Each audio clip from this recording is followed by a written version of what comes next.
बिहार दरोगा 1799 पोस्ट के लिए करंट अफेयर्स 2025 में बिहार के जितने भी एग्जाम्स में पूछे गए हैं फ्रेंड्स, उन सारे क्वेश्चन को आज हम लोग एक ही सेशन में डिस्कस कर रहे हैं। फ्रेंड्स देखिए, आज इस सेशन में हम लोग बिहार दरोगा के लिए जो 18 जनवरी 2026 और 21 जनवरी 2026 को लिया जाएगा, उसके लिए देखिए करंट अफेयर्स के जितने भी प्रश्न 2025 में बिहार के सभी एग्जाम्स में पूछे गए हैं, उनको इस सेशन में हम डिस्कस करेंगे।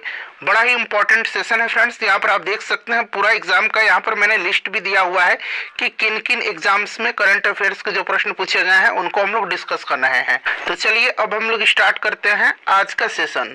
तो फ्रेंड्स देखिए, जैसे मैंने आपको बताया है कि आज हम लोग बिहार दरोगा के लिए करंट अफेयर्स के जितने भी क्वेश्चन 2025 में बिहार में जो एग्जाम्स लिए गए हैं उनमें जो पूछे गए हैं उन सारे प्रश्नों को आज हम लोग एक ही सेशन में डिस्कस कर रहे हैं।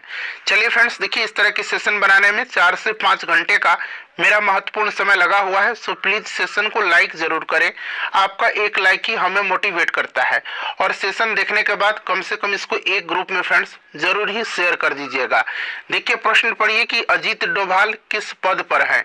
ये देखिए, इसी साल बिहार मद्य निषेध दरोगा का जो एग्जाम लिया गया था उसी में यह प्रश्न पूछा गया है।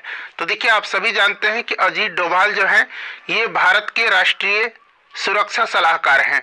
तो यहाँ पर ऑप्शन नंबर डी हो जाएगा, भारत का सुरक्षा सलाहकार। ठीक है ना फ्रेंड्स, इसको आप ध्यान रखिएगा।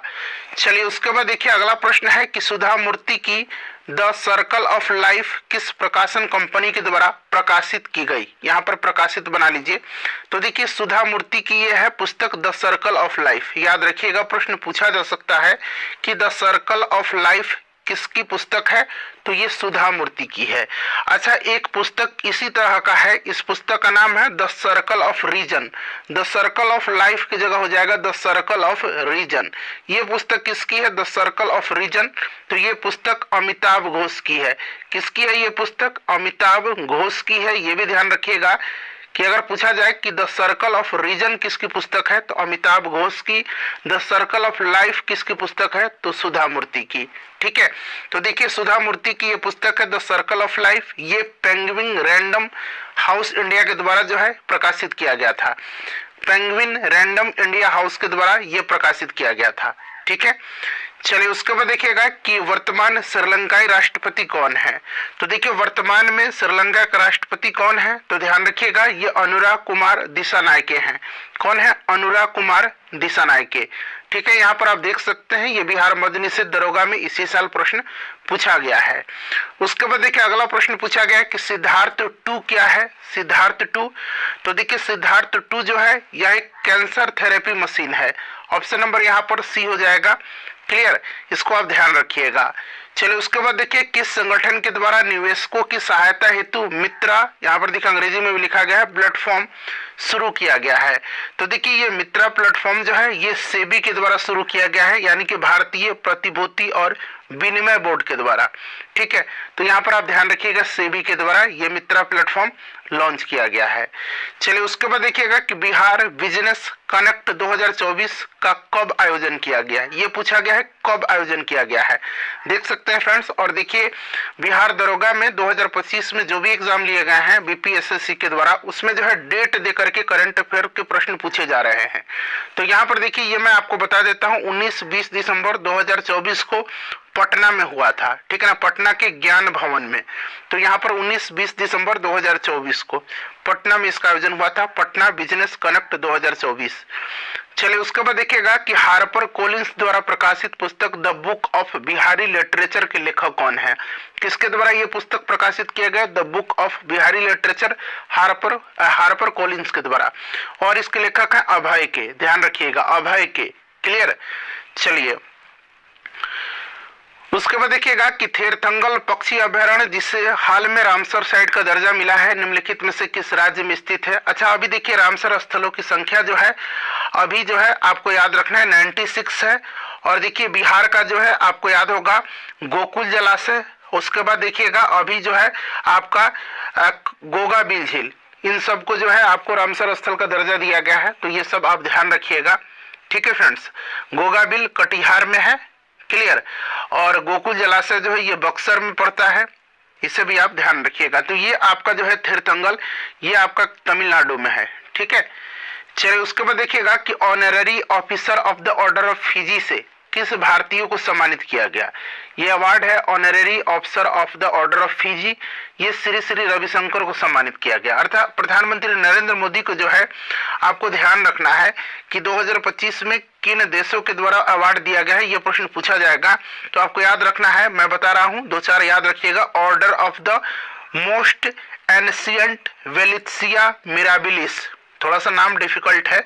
Order of the most ancient Welwitschia mirabilis, mirabilis शब्द याद रखिएगा। ये आपका नामीबिया का सर्वोच्च नागरिक सम्मान है जो अभी नरेंद्र मोदी जी को दिया गया है हाल ही में, ठीक है ना। उसके बाद देखिए ब्राजील का सर्वोच्च सम्मान है national order of southern cross, national order of southern cross, यहाँ पर मैं जाऊं सदर्न क्रॉस, ठीक है। ये आपका किसका है, ब्राजील का है। और अभी मैंने आपको बताया है कि order of the most ancient Welwitschia mirabilis, ये आपका नामीबिया का है। अच्छा, साइप्रस का सम्मान याद रखिएगा, बड़ा इंपॉर्टेंट है। ये पूछा जाएगा कि grand cross of the order of Makarios 2, Makarios 3, ठीक है ना। Grand cross of the order of Makarios 3, ये कहाँ का है, तो साइप्रस का अवार्ड है, प्रधानमंत्री नरेंद्र मोदी जी को दिया गया है। उसके बाद अभी रिसेंटली जो है 12वें महीने में ओमान का सर्वोच्च नागरिक सम्मान ऑर्डर ऑफ ओमान दिया गया है, तो ये नाम में ही ओमान है। चलिए उसके बाद देखिएगा कि निम्नलिखित में से किस संस्था को रमन मैग्सेसे पुरस्कार 2024 से सम्मानित किया गया है। अब 2025 वाला बड़ा इंपॉर्टेंट है। उस समय जो है आपको जो रूरल डॉक्टर्स मूवमेंट था, ग्रामीण चिकित्सक आंदोलन थाईलैंड का रूरल डॉक्टर मूवमेंट दिया गया था, बट अब 2025 में आपको याद रखना है भारत का एक संस्था है एजुकेट गर्ल्स। कौन सा, एजुकेट गर्ल्स, ठीक है ना, याद रखिएगा एजुकेट गर्ल्स को दिया गया है, क्लियर। उसके बाद शाहीना अली को दिया गया है, शाहीना अली एक संस्था है, एक संस्था भारत का है ये। उसके बाद शाहीना अली ये मालदीव की है, इनको दिया गया है। और एक जो है फिलीपींस के हैं, उनका नाम याद रखना है, क्या नाम है, फ्लावियानो एंटोनियो एल विलाउनियाना, बस आप फ्लाविनो एंटियोनो याद रख लीजिएगा, थोड़ा सा डिफिकल्ट नाम है, ये ज्यादा इंपॉर्टेंट है, ज्यादा चांस है कि ये पूछा जाएगा, तो आपको ध्यान रखना है, ठीक है। चलिए उसके बाद देखिएगा कि किस लेखक को उनकी कृति में जब तक आई बाहर के लिए साहित्य अकादमी पुरस्कार हिंदी 2024 प्रदान किया गया है, तो ये गगन गिल को दिया गया है, आपको भी याद होगा। अच्छा, साहित्य अकादमी युवा पुरस्कार 2025 हिंदी के लिए किसको दिया गया है, तो हिंदी के लिए पार्वती तिर्की को दिया गया है, फिर उगना उनकी कविता के लिए, तो ये भी आप ध्यान रखिएगा। चलिए उसके बाद देखिए 2026 में 20वें एशियाई खेल का आयोजन कहाँ होगा। ऑब्वियसली आपको पता है कि जापान में होगा, तो जापान के नगोया में होने वाला है। श्री थर्नम सनमुगरत्नम किस देश के राष्ट्रपति हैं अप्रैल 2025 तक, तो ये उस समय श्रीलंका के थे, और अभी मैंने श्रीलंका के राष्ट्रपति का नाम आपको बताया है, ये भी प्रश्न पूछा गया था। चलिए उसके बाद देखिएगा अगला प्रश्न है हमारा कि 25 जनवरी से 2 फरवरी 2025 तक काला घोड़ा महोत्सव का 25वां संस्करण कहाँ आयोजित किया गया। तो देखिए काला घोड़ा महोत्सव का आयोजन जो है ये मुंबई में होता है, इस चीज को आप ध्यान रख लीजिएगा। कभी भी कोई भी क्रम देकर के पूछे तो आप याद रखिएगा मुंबई में हुआ काला घोड़ा महोत्सव का आयोजन। चलिए फ्रेंड्स उसके बाद देखिए शारदा सिन्हा को किस क्षेत्र में पद्म विभूषण से सम्मानित किया गया है। 2025 में मरणोपरांत इनको पद्म विभूषण दिया गया, और ये कला के क्षेत्र में दिया गया है। बिहार से संबंधित है शारदा सिन्हा जी, बिहार कोकिला के नाम से भी इनको जाना जाता है। चलिए उसके बाद देखिएगा कि 2025 के बाफ्टा पुरस्कारों में निम्नलिखित में से किस फिल्म ने सर्वश्रेष्ठ फिल्म का पुरस्कार जीता बाफ्टा में, बताइए।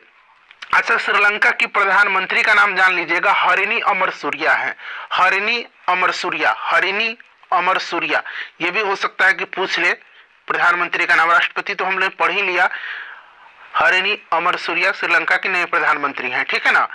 तो देखिए ये पूछा गया है कि बाफ्टा में 2025 में सर्वश्रेष्ठ फिल्म, तो ये कॉन्क्लेव को दिया गया है, ध्यान रखिएगा कॉन्क्लेव को है दिया गया है, ठीक है। चलिए उसके बाद देखिएगा, और देखिए एडुटेरिया का जो नया बुक वॉल्यूम 3 आया हुआ था ना, उसमें जितने भी 15 सेट के करंट अफेयर्स थे उनको मैंने एक सेशन में कराया हुआ है, जाकर के देख लीजिए, सारा इंपॉर्टेंट करंट अफेयर्स का कलेक्शन उसमें है। देखिए निम्नलिखित में से किसे मणिपुर में बहादुरी के लिए शौर्य चक्र 2025 से सम्मानित किया गया है, तो ये सूबेदार मोहन राम को, ठीक है ना, मोहन राम पुनिया इनका पूरा नाम है, ये मणिपुर के हैं और मणिपुर में से इनको दिया गया है। चलिए उसके बाद देखिए हाल ही में आयोजित 55वां अंतर्राष्ट्रीय फिल्म महोत्सव गोवा में कौन सा देश कंट्री ऑफ फोकस था, यानी कि फोकस कंट्री 55वां में। 56वां का भी आयोजन हो चुका है, तो 55वां में जो था ये ऑस्ट्रेलिया था, ठीक है ना, 55वां में ऑस्ट्रेलिया था। और अगर आपसे पूछा जाएगा कि 56वां में फोकस देश कौन सा था, तो ये भी आप ध्यान रखिएगा, 56वां में फोकस देश जापान है, ठीक है ना। और देखिएगा 56वां जो आपका अंतर्राष्ट्रीय फिल्म महोत्सव गोवा में जो आयोजित हुआ था, उसमें अगर पूछा जाएगा कि गोल्डन पीकॉक यानी कि सर्वश्रेष्ठ फिल्म के लिए गोल्डन पीकॉक का अवार्ड दिया जाता है, ये किसको दिया गया है, तो स्किन ऑफ यूथ को दिया गया है। स्किन ऑफ यूथ, ये बड़ा इंपॉर्टेंट है, स्किन ऑफ यूथ को दिया गया है, ठीक है, 56वां में इस साल जो हुआ है। वियतनाम की ये मूवी है, ये भी आप ध्यान रखिएगा। चलिए देखिएगा खाली स्थान देकर के पूछा गया कि भारत का नियंत्रक और महालेखा परीक्षक 18 नवंबर 2024 को किसे नियुक्त किया गया, तो ये आपकी के संजय मूर्ति है, ध्यान रखिएगा, ठीक है ना, काफी इंपॉर्टेंट है। चलिए उसके बाद देखिएगा कि निम्नलिखित में से किसे अक्टूबर 2024 में राष्ट्रीय महिला आयोग की अध्यक्ष नियुक्त किया गया है, तो ये किया गया है विजय किशोर रहटाकर को, विजया किशोर रहटाकर नाम याद रखिएगा इनका। चलिए उसके बाद देखिए जनवरी 2025 में निम्नलिखित में से किसने हिंद महासागर रिम संघ के महासचिव का पद ग्रहण किया है, तो ये आपके संजीव रंजन है, इनका नाम ध्यान रखिएगा, ठीक है ना। चलिए उसके बाद देखिए निम्नलिखित में से कौन 11 दिसंबर 2024 को भारतीय रिजर्व बैंक के 26वें गवर्नर के रूप में नियुक्त हुए, 26वां गवर्नर है ये संजय मल्होत्रा, ठीक है। चलिए उसके बाद देखिएगा कि हाल ही में पद ग्रहण करने वाले राष्ट्रीय अध्यक्ष प्रधानमंत्री, राष्ट्रीय अध्यक्ष हो या प्रधानमंत्री हो, ये दोनों मिलाकर के पूछा गया है, कौन सा युग्म सुमिलित नहीं है। तो समय जो दिया गया था ये कंबोडिया का दिया गया था, बट अभी आपने देखा होगा कि जापान के प्रधानमंत्री भी चेंज हो चुके हैं, जापान के नए प्रधानमंत्री सनाए तकाइची बनी है, ठीक है ना, इनको आप ध्यान रखिएगा। और जापान को पहली बार ये महिला प्रधानमंत्री मिली है, इनका नाम है सनाए तकाइची, ठीक है। और कंबोडिया के यहाँ पर जो राष्ट्रीय अध्यक्ष हैं उनका नाम हुन मानेट है, हुन मानेट, ठीक है ना, हुन मानेट, ध्यान रखिएगा। तो ये दोनों हो जाएगा इस समय, ठीक है ना, वियतनाम का लुआंग क्वांग और मैक्सिको की क्लाउडिया सिनबॉम। चलिए मैक्सिको की ये भी जो है पहली महिला राष्ट्रपति बनी थी। FBI के निदेशक कौन है, तो FBI बताइए, FBI के निदेशक कौन बने हैं, तो फ्रेंड्स ये बना है federal bureau of investigation, America की जो एजेंसी है काश पटेल बने हैं, ठीक है। चलिए पैरा ओलंपिक तीरंदाजी का आयोजन, अब यहाँ पर थोड़ा सा सुधार कर लीजिएगा, पैरा ओलंपिक तीरंदाजी नहीं, पैरा तीरंदाजी एशिया कप है, ये एरर हुआ है टाइपिंग में, ठीक है ना। थाईलैंड में इसका आयोजन हुआ था, थाईलैंड में 2025 में पैरा तीरंदाजी एशिया कप 2025। देखिए पैरा तीरंदाजी एशिया कप 2025, इसका आयोजन थाईलैंड में हुआ था और भारत इसमें मेडल टेबल में शीर्ष पर रहा है। भारत ने टोटल इसमें 12 मेडल जीते हैं, 6 गोल्ड है, 3 सिल्वर है और 3 ब्रॉन्ज मेडल है, ठीक है। चलिए उसके बाद ध्यान रख लीजिएगा, और वर्ल्ड पारा आर्चरी चैंपियनशिप का आयोजन अभी इसी साल जो है वर्ल्ड पारा आर्चरी चैंपियनशिप 2025 का आयोजन साउथ कोरिया में हुआ है, ये भी आप ध्यान रख लीजिएगा, ठीक है ना, इसको आप ध्यान रखिएगा। चलिए और उसके बाद एशियन पारा आर्चरी चैंपियनशिप का आयोजन बीजिंग में हुआ है, चाइना में अभी, ये भी आप ध्यान रख सकते हैं, ठीक है ना।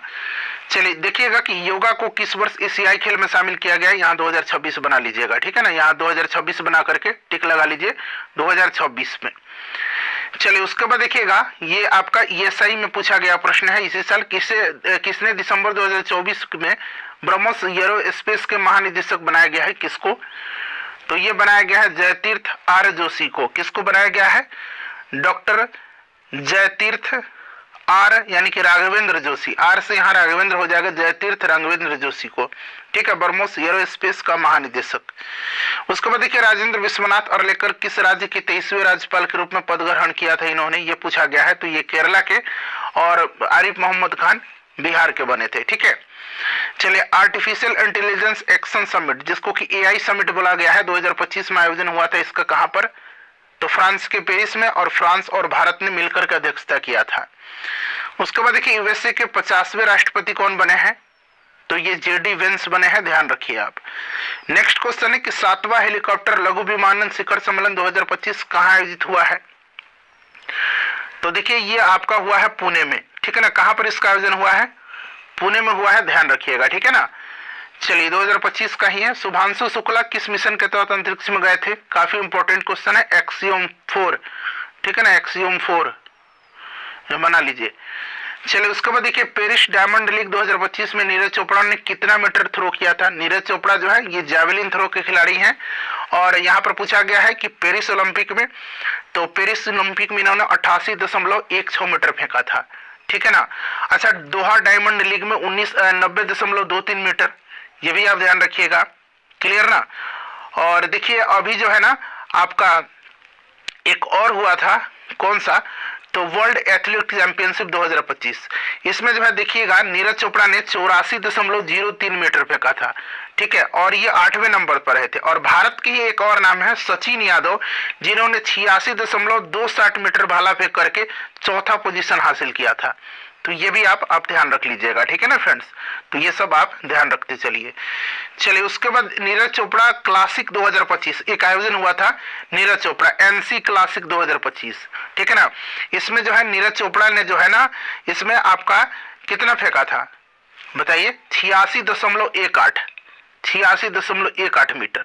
तो ये सब आंकड़ा ध्यान रखिए, देखिए इस तरह से प्रश्न पूछा गया है। चलिए देखिएगा ICC women's cricket T20 world cup 2024 किसने जीता है? तो न्यूजीलैंड ने जीता था, किसको हरा करके? तो दक्षिण अफ्रीका को हरा करके, ठीक है ना। और अभी आईसीसी महिला वर्ल्ड कप भारत ने जीता है।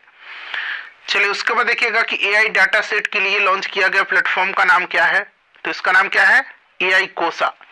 क्या नाम है? अंग्रेजी में जब आप देखेंगे तो एआई कोसा ऐसे आपको लिखा मिलेगा, एआई कोसा, ठीक है। चलिए एआई कोसा ध्यान रखिएगा। चलिए प्रथम भारत समुद्री विरासत सम्मेलन 2024 कहाँ आयोजित किया गया? तो फ्रेंड्स ये आपका किया गया कहाँ पर? नई दिल्ली में किया गया, ठीक है ना, नई दिल्ली में किया गया है, ध्यान रखिएगा, पहला है इसीलिए इंपॉर्टेंट है। उसके बाद देखिए अगस्त 2025 को फुकेत, ये थाईलैंड में है फुकेत, उसमें सम्मेलन हुआ था एशिया पैसिफिक ब्रॉडकास्टिंग बोर्ड की अध्यक्षता। ये किस देश को मिला है? तो ये अपना प्यारा भारत है, यहाँ पर ऑप्शन नंबर डी हो जाएगा। चलिए उसके बाद देखिएगा कि एस्ट्रोफिजिक्स 2025 पर अंतर्राष्ट्रीय ओलंपिक कहाँ आयोजित हुआ है? एस्ट्रोफिजिक्स पर, तो ये 18वां अंतर्राष्ट्रीय खगोल विज्ञान ओलंपियाड था, इसकी मेजबानी जो है भारत ने किया है, मुंबई में हुआ था इसका आयोजन।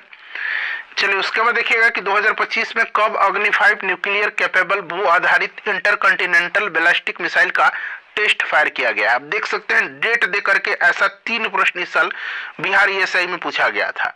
तो ये 20 अगस्त 2025 को किया गया है। डेट बड़ा इंपॉर्टेंट है, इसको ध्यान रखिएगा, चूंकि अग्नि 5 है इसीलिए डेट पूछा गया है।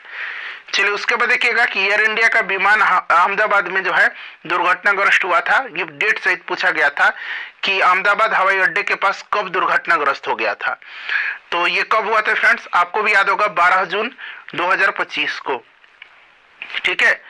चलिए एआई सक्षम ई तरंग प्रणाली शुरू की गई है किस मंत्रालय के द्वारा? तो ये रक्षा मंत्रालय के द्वारा शुरू किया गया है। उसके बाद देखिए पूछा गया है कि भारत का सबसे बड़ा एरोस्पेस ग्रेड टाइटेनियम और सुपर ऑयल सामग्री संयंत्र का शुभारंभ कब किया गया? देखिए लखनऊ में किया गया है और डेट देकर के पूछा गया है 11 मई 2025 को। उसके बाद देखिए क्वाड 2024 कहाँ आयोजित हुआ था? तो क्वाड हुआ था आपका डेलावेयर में, यूएसए में। बिहार महोत्सव 2025 का आयोजन पूछा गया है, तो कल भी मैंने आपको बताया था कि नई दिल्ली में इसका आयोजन हुआ था। उसके बाद देखिए लकड़ी का उपग्रह किस देश ने लॉन्च किया है? तो ये आपको भी पता है, जापान ने किया है। चलिए अब देखिएगा बीपीएससी में प्रश्न पूछे गए हैं, वो सब भी मैं आपको करा दे रहा हूं। चलिए अगला प्रश्न देख लेंगे हम लोग कि प्रवासी भारतीय सम्मान 2025 निम्नांकित में से किसे प्राप्त हुआ है। ये प्रश्न बीपीएससी एलडीसी मेंस का है, जो एग्जाम 20 सितंबर 2025 को लिया गया, अभी रिसेंटली लिया गया है। अब यहाँ पर प्रवासी भारतीय सम्मान 2025 पूछा गया है, तो थोड़ा सा हम लोग जो है प्रवासी भारतीय दिवस सम्मेलन के बारे में जान लेते हैं, क्योंकि इस वर्ष जो है 18वां प्रवासी भारतीय दिवस सम्मेलन का आयोजन किया गया है। कहां पर? तो उड़ीसा के भुवनेश्वर में। अच्छा इस वर्ष का विषय क्या था, प्रवासी भारतीय दिवस सम्मेलन 2025 का विषय क्या था? तो इसका विषय था विकसित भारत में प्रवासी भारतीयों का योगदान। अच्छा, इसमें मुख्य अतिथि कौन थे? तो याद रखिएगा, त्रिनिदाद और टोबैगो के राष्ट्रपति महामहिम क्रिस्टीन कार्ला कंगालू थी। देखिए, क्रिस्टीन कार्ला कंगालू को जो है, इनको भी प्रवासी भारतीय सम्मान 2025 दिया गया है।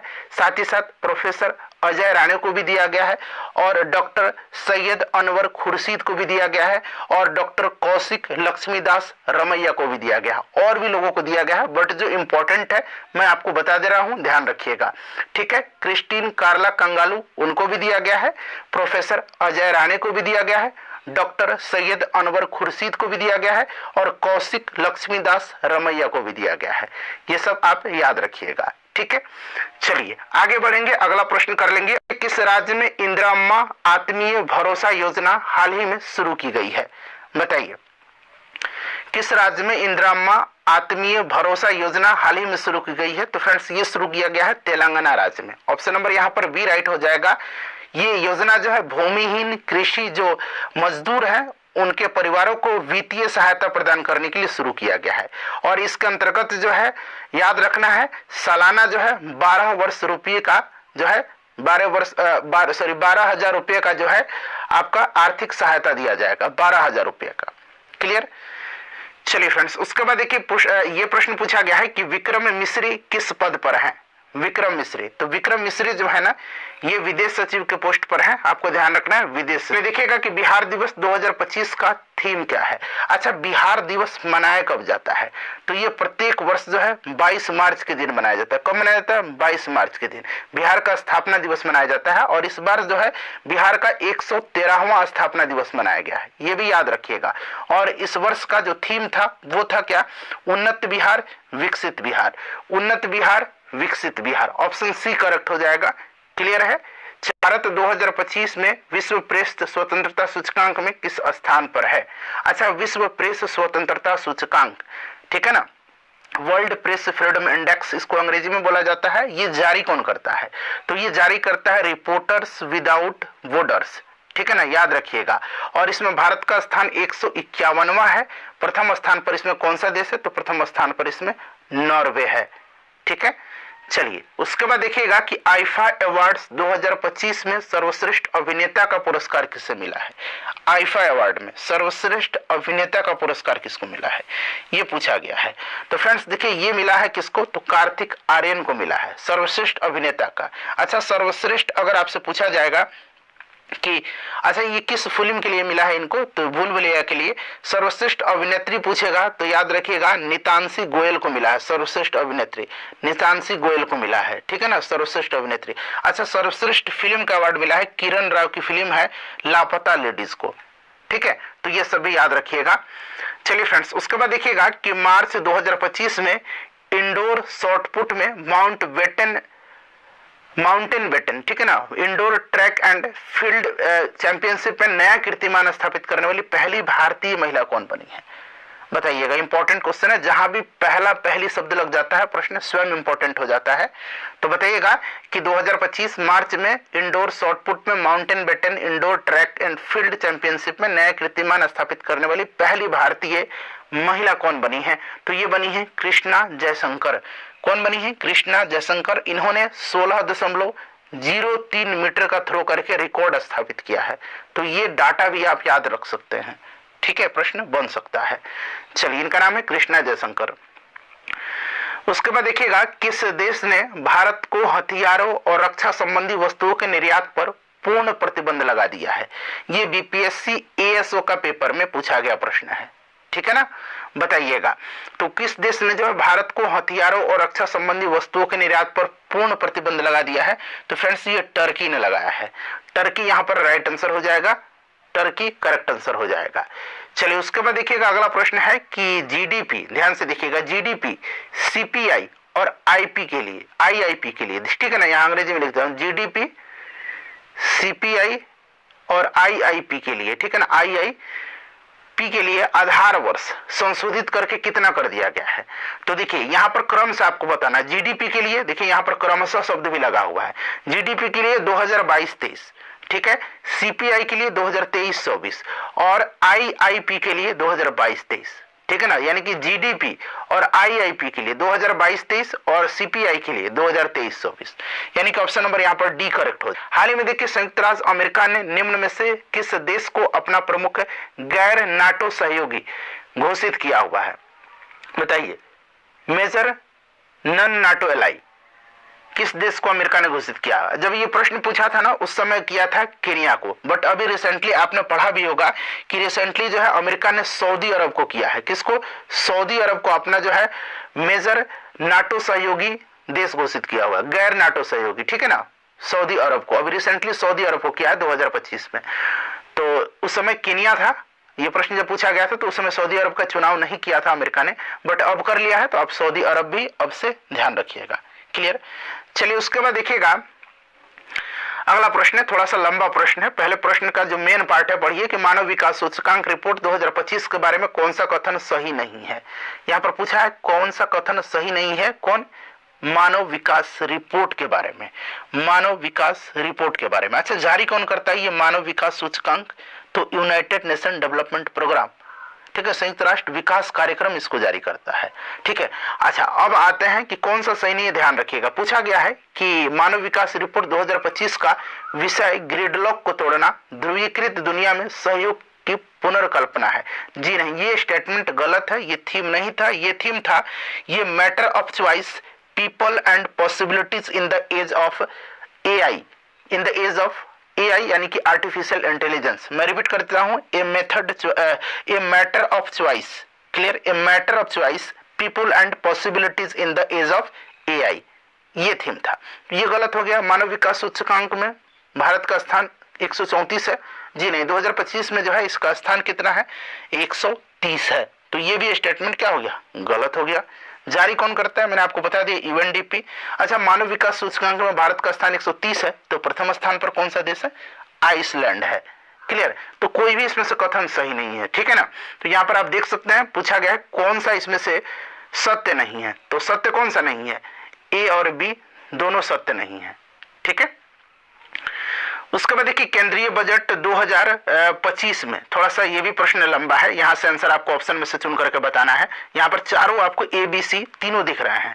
देखिए केंद्रीय बजट 2025 में दालों में आत्मनिर्भरता के बारे में कौन सी प्रमुख घोषणा थी, ये पूछा गया है। बजट 2025 में केंद्रीय बजट में दालों में आत्मनिर्भरता के बारे में प्रमुख घोषणा क्या थी? तो देखिए दालों में आत्मनिर्भरता के लिए मिशन फॉर आत्मनिर्भर इन पल्सेस ये चलाया गया था। मिशन फॉर आत्मनिर्भर इन पल्सेस, पल्सेस मतलब दाल होता है PULSES, पल्सेस, ठीक है ना। क्या चलाया गया था? मिशन फॉर आत्मनिर्भर इन पल्सेस। इसकी घोषणा की गई थी, याद होगा, जो 2025-26 से 2030-31 तक 6 वर्षों के लिए जो कि चलाया गया है, 6 वर्षों के लिए, ठीक है। तो और ये यहाँ पर देखिए तुअर, उड़द, मसूर पर मुख्य रूप से जो है केंद्रित है 6 वर्षीय मिशन का शुभारंभ। बिल्कुल यहाँ पर ये आपका सही दिया गया है, बिल्कुल आपका यहाँ पर ये सही दिया गया है, ठीक है। बाकी ये देखिए 5 वर्षीय गलत दिया गया है, और राज्य में जो है दाल निर्यात क्षेत्र की स्थापना ये भी सही नहीं दिया गया है, केवल ये वाला स्टेटमेंट सही है, ठीक है। तो केवल ए यहाँ पर राइट आंसर हो जाएगा। चलिए उसके बाद देख लीजिएगा कि 2024-25 के लिए एशियाई आपदा तैयारी केंद्र की अध्यक्षता किस देश ने संभाली है? बताइए 2024-25 के लिए। तो ये संभाला था भारत ने संभाला था 2024 में। थाईलैंड के बैंकॉक में जो है भारत को ये जिम्मेदारी मिली थी, ठीक है। तो यहाँ पर आपका राइट आंसर भारत हो जाएगा। चलिए उसके बाद देखिएगा, ये प्रश्न अच्छा प्रश्न है। केंद्रीय बजट 2025 के अनुसार MSMEs के वर्गीकरण का नया मानदंड नीचे दिया गया है, और ये मानदंड आप देख सकते हैं सूक्ष्म के लिए, लघु के लिए और मध्यम के लिए दिया गया है। क्लियर है? और यहां से आपको कौन सा सही है ये आपको बताने हैं। चलिए यहां पर हम प्रश्न को देखते हैं, कौन सा मानदंड यहां पर आपका सही दिया गया है। पढ़िए एक एक करके सभी आप पढ़ेंगे कि इसमें उद्यम श्रेणी है, निवेश की सीमा है और टर्नओवर की सीमा है। तो सूक्ष्म के लिए जो है कितना 2.5 करोड़ रुपया, या उससे यहाँ पर देख सकते हैं ये साइन लगा हुआ है यहाँ पर मतलब मैं सीधे आपको बता दूं सीधे तौर पर, तो आपका ए सही है, बी सही है, बट सी गलत है। आप पहले ध्यान से पढ़ लीजिए, ठीक है। ए सही है, बी सही है और सी गलत है। सी क्यों गलत है मैं बताता हूं। देखिए सी में जो है निवेश की जो सीमा है ना, निवेश की सीमा ये 125 करोड़ रुपया। यहाँ पर देखिए 250 नहीं होगा, ये हो जाएगा यहाँ 125 करोड़ और ये वाला सही दिया गया है। बट यहाँ 250 की जगह 125 बना लीजिएगा तो ये भी सही हो जाएगा। क्लियर है, यानी कि गलत है ऑप्शन नंबर सी। ठीक है, तो यहां पर आप देख सकते हैं सही कौन सा है, तो गलत सी है, तो सही ए बी है। यही बात है ना। चलिए उसके बाद देखिए बिहार में राष्ट्रीय परिवार स्वास्थ्य सर्वेक्षण 2019-21 के अनुसार ग्रामीण क्षेत्र में कितना प्रतिशत परिवार रहते हैं बताइएगा। देखिए आंकड़ा वाला प्रश्न बिहार में पूछा जाता है ना, तो 84% यहाँ पर राइट आंसर हो जाएगा। चलिए जो मैंने हिस्ट्री कराया हुआ है इसी प्रकार से 2025 में जितने भी बीपीएससी ने एग्जाम्स लिए थे उनमें हिस्ट्री के जो प्रश्न पूछे गए थे उनको मैंने कराया हुआ है, कल ही कराया था, नहीं देखा आपने तो देख लीजिएगा। देखिए हाल ही में IMF इंटरनेशनल मॉनेटरी फंड के विशेष आहरण अधिकार, जिसको SDR स्पेशल ड्रॉइंग राइट बोलते हैं इसको, बास्केट में कौन सी मुद्रा जोड़ी गई है। तो देखिए रिसेंटली अभी कोई भी मुद्रा नहीं जोड़ी गई, बस आखिरी में 2016 में चीन की रेनमिनबी को जोड़ा गया था। ठीक है ना, इसीलिए इसका आंसर बीपीएससी ने चीन की रेनमिनबी दिया हुआ है। और जो आपका IMF के SDR बास्केट है उसमें और भी लैंग्वेजेज है, जैसे कि US डॉलर है, यूरो है, चीन का रेनमिनबी है, जापान का येन है, ब्रिटिश पाउंड स्टर्लिंग है। तो ये 5 मुद्राएं हैं, ये ध्यान रखिएगा। मैंने नाम बताया USA डॉलर, यूरो, चीनी रेनमिनबी, जापानी येन, ब्रिटिश पाउंड स्टर्लिंग, ये 5 जो है मुद्राएं हैं। चलिए उसके बाद देखिएगा बट रिसेंटली यहाँ पर पूछा गया है तो आखिरी बार ये चीन की रेनमिनबी को जोड़ा गया था। ठीक है, चलिए बाकी यहाँ पर और भी मुद्रा का नाम दिया गया है, देख सकते हैं ये भी है, यूरो भी है, ब्रिटिश पाउंड स्टर्लिंग भी है, जापान का येन भी है, साथ ही साथ देखिएगा आपका कौन सा एक छूट रहा है, चीनी रेनमिनबी हो ही गया, US डॉलर एक याद रखिएगा। ठीक है, US डॉलर। चलिए उसके बाद देखिएगा कि राष्ट्रीय जो है परिवार स्वास्थ्य सर्वेक्षण का ये आपका 5वां है NFHS 5 2019-21 के अनुसार बिहार में कितने प्रतिशत परिवार पक्के मकान में रहते हैं बताइए। तो ये 1/3 है, 1/3 ध्यान रखिएगा। चलिए उसके बाद देखिएगा कि order of Saint Andrew the Apostle, ये अवार्ड है एक, Order of Saint Andrew the Apostle पुरस्कार हाल ही में चर्चा में रहा था। यह किस देश का सर्वोच्च नागरिक सम्मान है। चर्चा में इसलिए था कि प्रधानमंत्री जी को दिया गया था ये अवार्ड, ये रसिया का है। कहाँ का है? रसिया का सर्वोच्च नागरिक सम्मान है, याद रखिएगा। चलिए उसके बाद देखिएगा अगला प्रश्न है कि हाल ही में देखिए अन्वेषण, यहाँ पर थोड़ा छोटा कर दूं, हाल ही में देखिए अन्वेषण लाइसेंस धारकों के लिए आंशिक अन्वेषण व्यय की प्रतिपूर्ति योजना भारत के निम्नलिखित मंत्रालयों में से किस मंत्रालय ने आरंभ किया है। तो ये किस मंत्रालय ने किया हुआ है? खान मंत्रालय ने किया हुआ है। ठीक है, नेक्स्ट है कि भारतीय राष्ट्रीय हल्दी बोर्ड का मुख्यालय कहां पर है। अब देखिए ये प्रश्न इसलिए मैंने रखा हुआ है, आप तो कहेंगे कि मुख्यालय का आपने रख दिया, बट रिसेंटली जो है इसका गठन किया गया है और इसका मुख्यालय रखा गया है तेलंगाना के निजामाबाद में। और बिहार में एक एग्जाम में प्रश्न पूछा भी था कि इसके पहले अध्यक्ष कौन बने हैं। तो इसके पहले अध्यक्ष कौन बने हैं? पल्ले गंगा रेड्डी। ठीक है ना, याद रखिएगा। तो निजामाबाद हो जाएगा तेलंगाना। चलिए उसके बाद देखिएगा ये प्रश्न की UNDP के मानव विकास सूचकांक, अभी मैंने बताया था कि मानव विकास सूचकांक कौन जारी करते हैं? HDI Human Development Index, UNDP United Nation Development Programme. इसकी रिपोर्ट जो 2025 है उसके अनुसार भारत में जीवन प्रत्याशा 1990 में 58.6 वर्ष थी। ये जरूर याद रख लीजिएगा, पूछ लेगा कि 1990 में कितनी थी जीवन प्रत्याशा, तो याद रखिएगा 58.6 वर्ष, जो कि 2023 में कितनी हो गई है? तो ये कितनी हो गई है फ्रेंड्स? 72 वर्ष हो गई है। 72 वर्ष राइट आंसर हो जाएगा। ठीक है, अभी ये 2025 का रिपोर्ट है, 2023 में ये 72 वर्ष हो गई, जो कि अब तक की सर्वाधिक है ये। चलिए उसके बाद देखिएगा कि फरवरी 2025 में AI action summit, artificial intelligence action summit किस शहर में आयोजित हुआ है? ये बड़ा पूछा जा रहा है, बड़ा पूछा गया है फ्रेंड्स ये। तो ये फ्रांस के पेरिस में हुआ था और भारत ने इसकी सह अध्यक्षता किया था। 2 देश थे, फ्रांस और भारत। ठीक है, प्रधानमंत्री ने इसमें शिरकत किया था।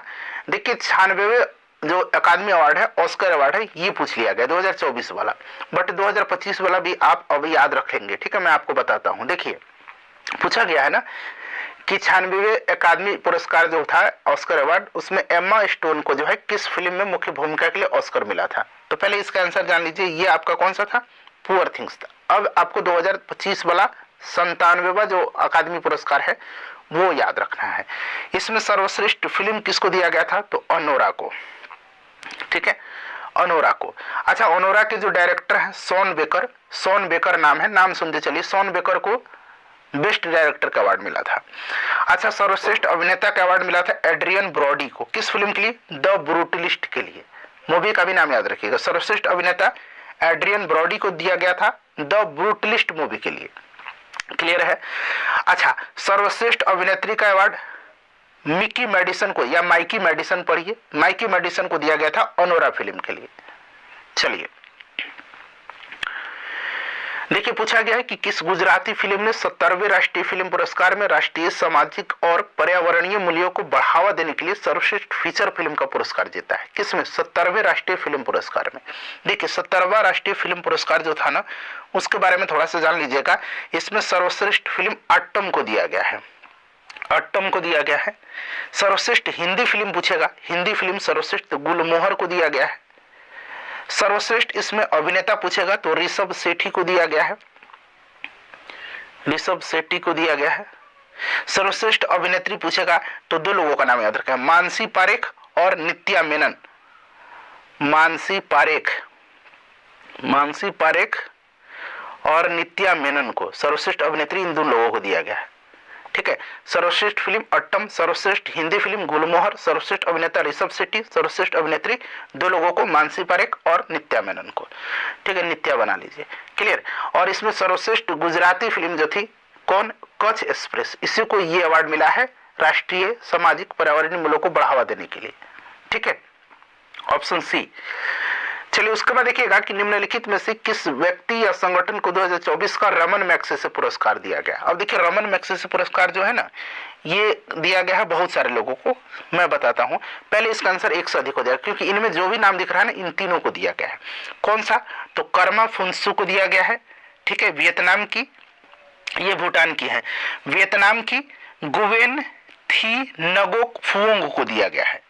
तो इतना लंबा नाम है, याद रखिएगा। वियतनाम की गुएन, यहां मैं लिखता हूं गुएन, यह है गुएन थी नगोक, थोड़ा सा इस तरह का नाम डिफिकल्टी होता है, फुओंग, ठीक है। उसके बाद इंडोनेशिया का फरवीजा फरहान को दिया गया, इंडोनेशिया की है ये फरवीजा फरहान, इनको दिया गया है। ठीक है, 2 नाम मैंने लिख दिया। उसके बाद जापान का जो एक प्रसिद्ध एनिमेटर है, इनका नाम है मियाजाकी हायाओ, यहाँ पर देखिए जापान के हैं, इनको भी दिया गया है। थाईलैंड का एक आपका मूवमेंट संगठन है रूरल डॉक्टर मूवमेंट, देखिए यहाँ पर दिया गया है। तो ये 5 लोगों का नाम याद रखना है। तो यहाँ पर 3 यहाँ पर दिया गया है और 2 मैंने आपको बता ही दिया। चलिए देखिएगा कि आकाश तीर के बारे में जो है कौन सा इसमें से सही दिया गया। आकाश तीर जो है एक एयर डिफेंस प्रणाली है। तो यहाँ पर देखिए आकाश तीर भारतीय सेना का एयर डिफेंस प्रणाली है, बिल्कुल सही है। सारे स्टेटमेंट से आप खुद ही पढ़ लीजिए, समय आपका मतलब अपने से पढ़िएगा तो अच्छे से आपको समझ में भी आएगा। सारे स्टेटमेंट उपरोक्त में से 1 से अधिक यहाँ पर राइट हो जाएगा। चलिए उसके बाद देखिएगा कि कौन सा दिन होलोकास्ट मेमोरियल डे के रूप में मनाया जाता है। तो देखिए फ्रेंड्स, होलोकास्ट मेमोरियल डे के रूप में मनाया जाता है 27 जनवरी को। नया प्रश्न है हम सभी के लिए। चलिए उसके बाद देखिएगा कि बानू मुश्ताक की किस पुस्तक को 2025 का अंतर्राष्ट्रीय बुकर पुरस्कार मिला है। बानू मुश्ताक को दिया गया है, नाम ध्यान रखिएगा, ठीक है ना। कन्नड़ लेखिका बानू मुश्ताक को हार्ट लैम्प के लिए, और इसका अनुवाद दीपा भस्ती ने किया हुआ है, ठीक है ना। चलिए उसके बाद देखिएगा कि 2023 में वैश्विक सेवाओं के निर्यात में निम्नलिखित में से किस देश की भारत से अधिक हिस्सेदारी थी। बताइए, वैश्विक सेवाओं के निर्यात में किस देश की भारत से अधिक हिस्सेदारी थी। तो फ्रेंड्स ये था किससे, बताइए, आयरलैंड से। तो आयरलैंड यहाँ पर करेक्ट आंसर हो जाएगा। उसके बाद देखिए निम्नलिखित में से कौन सी वस्तु अप्रैल से सितंबर 2024-25 के दौरान भारत के निर्यात के शीर्ष 10 प्रमुख वस्तुओं में से नहीं थी, यहाँ पर नहीं पूछा गया है। तो देखिए बीपीएससी ने इसका आंसर बासमती चावल दिया गया है। बीपीएससी का कहना है कि ना वो चावल तो है बट बासमती चावल स्पेशली बासमती नहीं है, इसलिए इसका आंसर बीपीएससी ने बासमती चावल दिया हुआ है। बाकी ये सब है, ठीक है ना। उसके बाद देखिएगा कि स्वास्थ्य और परिवार कल्याण मंत्रालय की यूविन पोर्टल के बारे में निम्नलिखित में से कौन सा कथन सही नहीं है। देखिए सही नहीं पूछा गया है, बताइए कौन सा सही यहाँ पर नहीं है, ये आपसे पूछा गया है। तो यहाँ पर आप देख सकते हैं इसका ऑप्शन नंबर डी हो जाएगा, उपरोक्त में से कोई भी नहीं। ठीक है ना। चलिए उसके बाद देखिए किस संगठन ने जो है यहाँ पर देखिए संयुक्त रूप से आवास और शहरी मामलों के मंत्रालय के साथ राष्ट्रीय शहरी नवाचार स्टैक डिजिटल ब्लूप्रिंट विकसित किया है, बताइए। तो फ्रेंड्स देखिए ये विकसित किया है किसने, तो ये किया हुआ है आपका राष्ट्रीय शहरी मामले संस्थान ने। ठीक है ना, ऑप्शन नंबर बी हो जाएगा।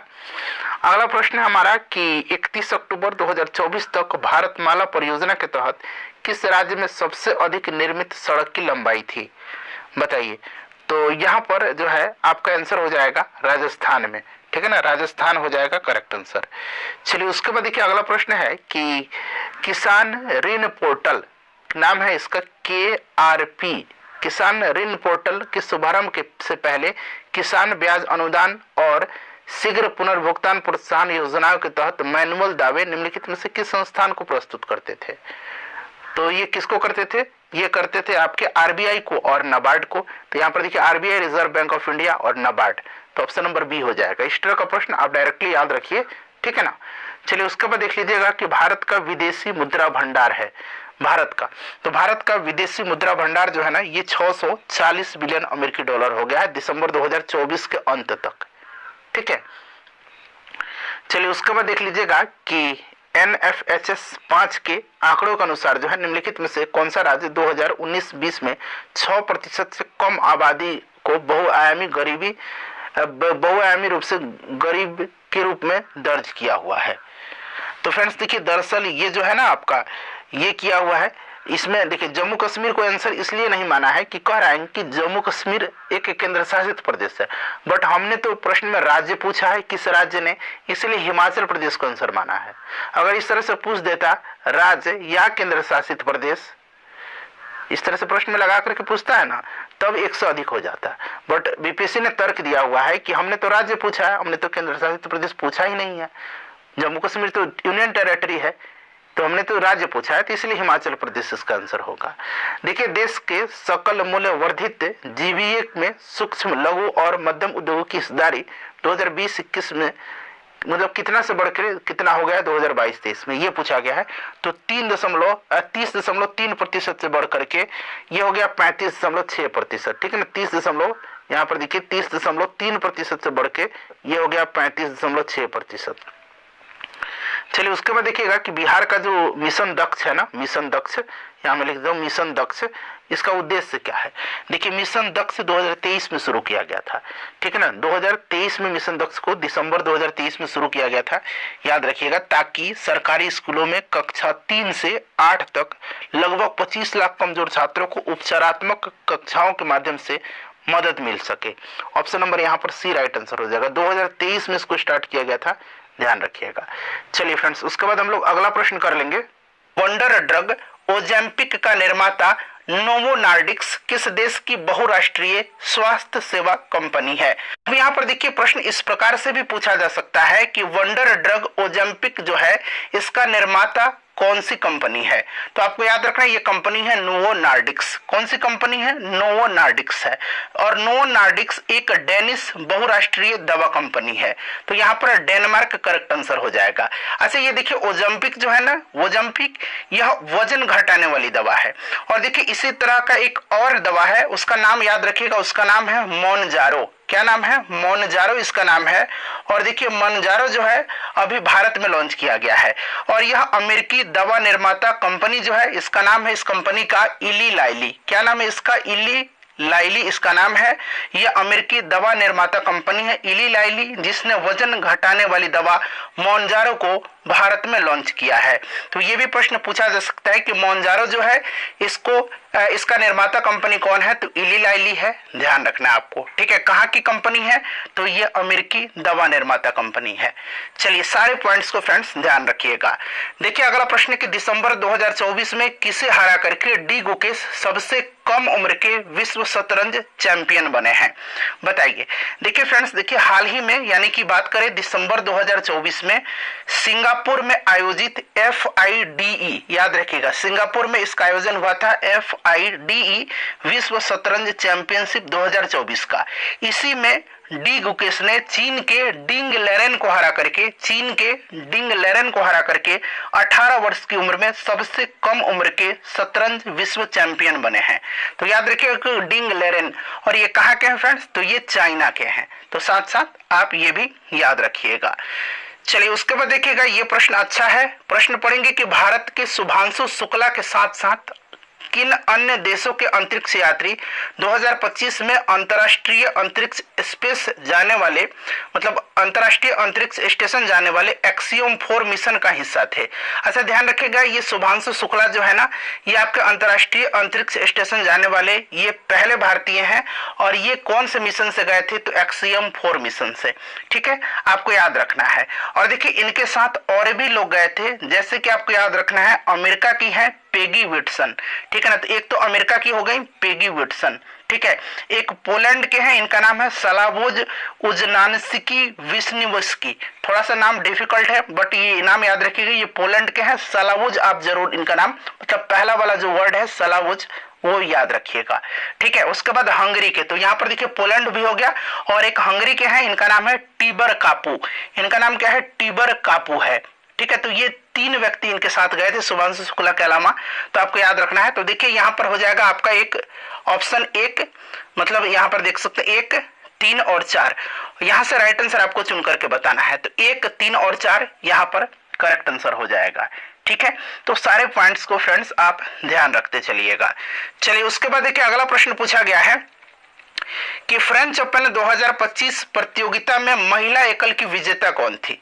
अच्छा फ्रेंड्स देखिए, फ्रेंच ओपन यहाँ पर महिला एकल पूछा गया, हो सकता है कि आपसे पुरुष एकल भी पूछ लिया जाए। तो सबसे पहले मैं बता देता हूँ आपको, फ्रेंच ओपन 2025 पुरुष एकल का खिताब जीता है कार्लोस अल्कराज ने। किसने जीता है, कार्लोस अल्कराज ने। ठीक है ना, किसने जीता है, कार्लोस अल्कराज ने जीता है।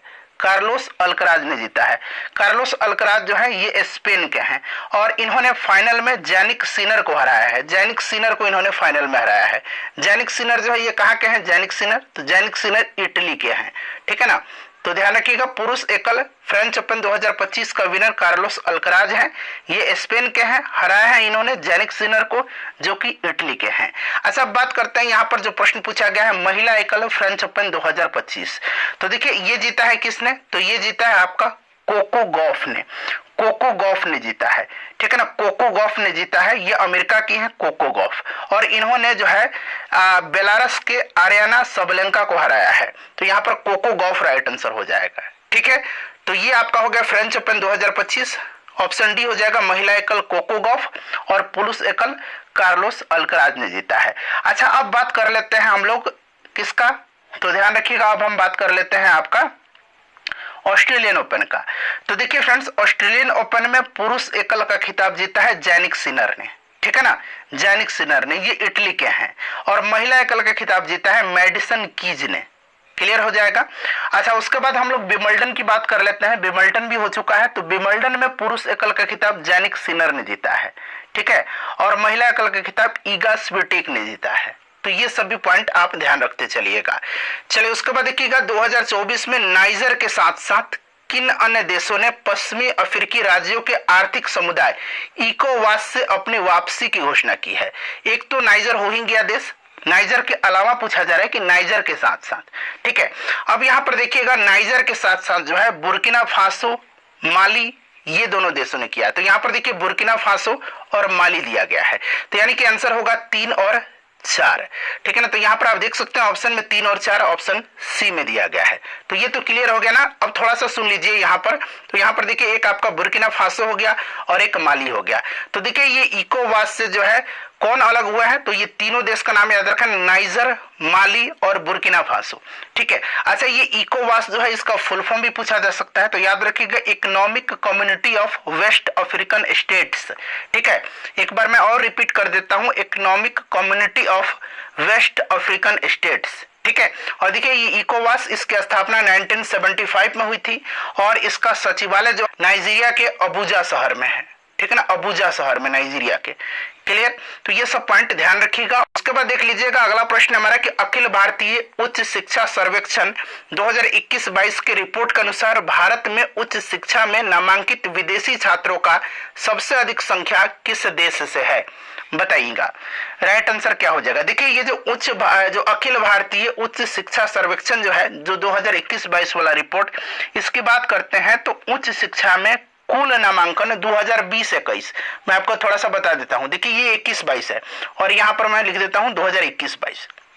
देखिए उच्च शिक्षा में कुल नामांकन 2020-21 में जो है 4.14 करोड़, 4.14 करोड़ से बढ़ करके 2021-22 में ये लगभग 4.33 करोड़ हो गया है। तो ये आंकड़ा भी आप साथ साथ ध्यान रखिएगा, ठीक है ना। और देखिए यहाँ पर बात करते हैं यहाँ पर हम लोग कि अखिल भारतीय उच्च शिक्षा सर्वेक्षण 2021-22 की रिपोर्ट के अनुसार भारत में उच्च शिक्षा में नामांकित विदेशी छात्रों का सबसे अधिक संख्या किस देश से है? तो फ्रेंड्स ये आपका नेपाल से है, नेपाल से है, याद रखिएगा, जो कि कुल विदेशी छात्रों का 28% है। दूसरे स्थान पर अफगानिस्तान है, ठीक है। चलिए उसके बाद देखिए भारत क्यों मायने रखता है, पुस्तक के लेखक कौन है? भारत क्यों मायने रखता है, इस पुस्तक के लेखक हैं कौन? तो एस जयशंकर, ठीक है ना, विदेश मंत्री एस जयशंकर हैं। चलिए उसके बाद देखिए अगला प्रश्न है कि संयुक्त सैन्य अभ्यास सदा तनसिख भारत और निम्नलिखित में से किस देश के बीच हुआ है? सदा तनसिख, ठीक है ना, चूंकि ये पहली बार ऑर्गेनाइज कराया गया है सदा तनसिख, भारत और किसके बीच में तो बताना है आपको। तो ध्यान रखिएगा ये सदा तनसिख जो है ये भारत और सऊदी अरब के बीच में हुआ है, तो सऊदी अरब राइट आंसर हो जाएगा। अच्छा, भारत और सऊदी अरब के बीच जो है एक और अभ्यास होता है, उस अभ्यास का नाम है अल मोहद अल हिंदी, अल मोहद अल हिंदी। तो आप इसे भी ध्यान रखिएगा, यहां मैं लिख ही देता हूं अल मोहद अल हिंदी, ठीक है ना, याद रखिएगा आप। क्लियर? तो ये भारत और सऊदी अरब के बीच दोनों सैन्य अभ्यास आपको याद रखने हैं, ठीक है। चलिए उसके बाद देखिए अगला प्रश्न पूछा गया है कि इसरो के पहले सौर मिशन का नाम क्या है? तो इस तरह से ये करंट से रिलेटेड करके पूछा जा सकता है, ठीक है ना, बट ये स्टैटिक का भी एक तरह से प्रश्न बन सकता है। तो देखिए मैं यहाँ पर आपको बता देता हूँ, कोई भी प्रश्न बुरा नहीं होता है, जानकारी जहां से भी मिले आप ले सकते हैं। देखिए इसरो के पहले सौर मिशन का नाम है, ये आपका आदित्य L1 है, इतना तो आप जानते ही हैं, सभी लोगों को पता होगा। और देखिए आदित्य L1 को जो है 2 सितंबर 2023 को, याद रखिएगा 2 सितंबर 2023 को जो है श्रीहरिकोटा सतीश धवन स्पेस सेंटर से PSLV C-57 रॉकेट से लॉन्च किया गया था। तो ये पॉइंट भी आपको ध्यान रखने हैं, ठीक है। चलिए उसके बाद देखिए अगला प्रश्न है कि 19वां नाम शिखर सम्मेलन कहाँ आयोजित हुआ था? अब देखिए ये 19वां जो नाम शिखर सम्मेलन है नॉन अलाइंड मूवमेंट, ठीक है ना, नॉन अलाइंड मूवमेंट का, तो फ्रेंड्स ये आपका हुआ था 2024 में। तो ये 2024 में जो है ये हुआ था युगांडा की राजधानी कंपाला में, युगांडा की राजधानी कंपाला में हुआ था, ठीक है। अच्छा अब जो होगा अगला 20वां जो नाम होगा, 20वां नाम शिखर सम्मेलन, यहां मैं लिख देता हूं 20वां नाम शिखर सम्मेलन, ये आपका होगा 2027 में। और ये 2027 में कहा होगा? तो 2027 में ये होगा उज्बेकिस्तान में। कहां पर? उज्बेकिस्तान में होगा, उज्बेकिस्तान में होगा ये। तो साथ साथ आप इसे भी ध्यान रखिएगा, 2027 वाला और क्रम 20वां, ठीक है। चलिए उसके बाद देखिएगा कि किस देश ने फिलिस्तीन में इजराइल की कार्रवाई के खिलाफ अंतर्राष्ट्रीय न्यायालय में मामला दायर किया है और इसे नरसंहार बताया है? बताइए राइट आंसर यहाँ पर क्या होगा? किस देश ने फिलिस्तीन में इजराइल की कार्रवाई के खिलाफ ICJ में, इंटरनेशनल कोर्ट ऑफ जस्टिस में, अंतर्राष्ट्रीय न्यायालय में मामला दायर किया है और इसे नरसंहार बताया है? तो फ्रेंड्स ये बताया है दक्षिण अफ्रीका ने, ठीक है ना, इसको ध्यान रखिएगा, दक्षिण अफ्रीका ने जो है ये मुद्दा उठाया है। और याद रखिएगा जो अंतर्राष्ट्रीय न्यायालय है इसका हेडक्वार्टर नीदरलैंड के द हेग सिटी में है, ठीक है। चलिए उसके बाद देखिएगा यहाँ पर आपको मिलान करना है। देखिए सबसे पहले तो भारत का निकासी अभियान दिया गया, एक तरफ सूची 1 में और दूसरी तरफ संबद्ध देश दिया गया है, ठीक है। तो चलिए एक एक करके हम लोग यहाँ पर मिला ही लेते हैं पहले, और नीचे यहाँ से आपको देख सकते हैं कूट में से राइट आंसर चुन करके आपको बताने हैं, ठीक है। यहाँ कूट दिया गया है नीचे, आप देख सकते हैं, मैं आपको दिखा देता हूँ, कूट से राइट आंसर चुन करके बताना है। अब चलिए देखिएगा फ्रेंड्स, अगर ऑपरेशन गंगा की बात करते हैं तो ऑपरेशन गंगा जो यूक्रेन में फंसे भारतीय थे उनको वापसी के लिए चलाया गया था। तो यहाँ पर देख सकते हैं आप यूक्रेन हो जाएगा, ठीक है। उसके बाद ऑपरेशन कावेरी जो है, ऑपरेशन कावेरी ये सूडान से भारतीयों को निकासी के लिए चलाया गया था, तो ये सूडान हो जाएगा।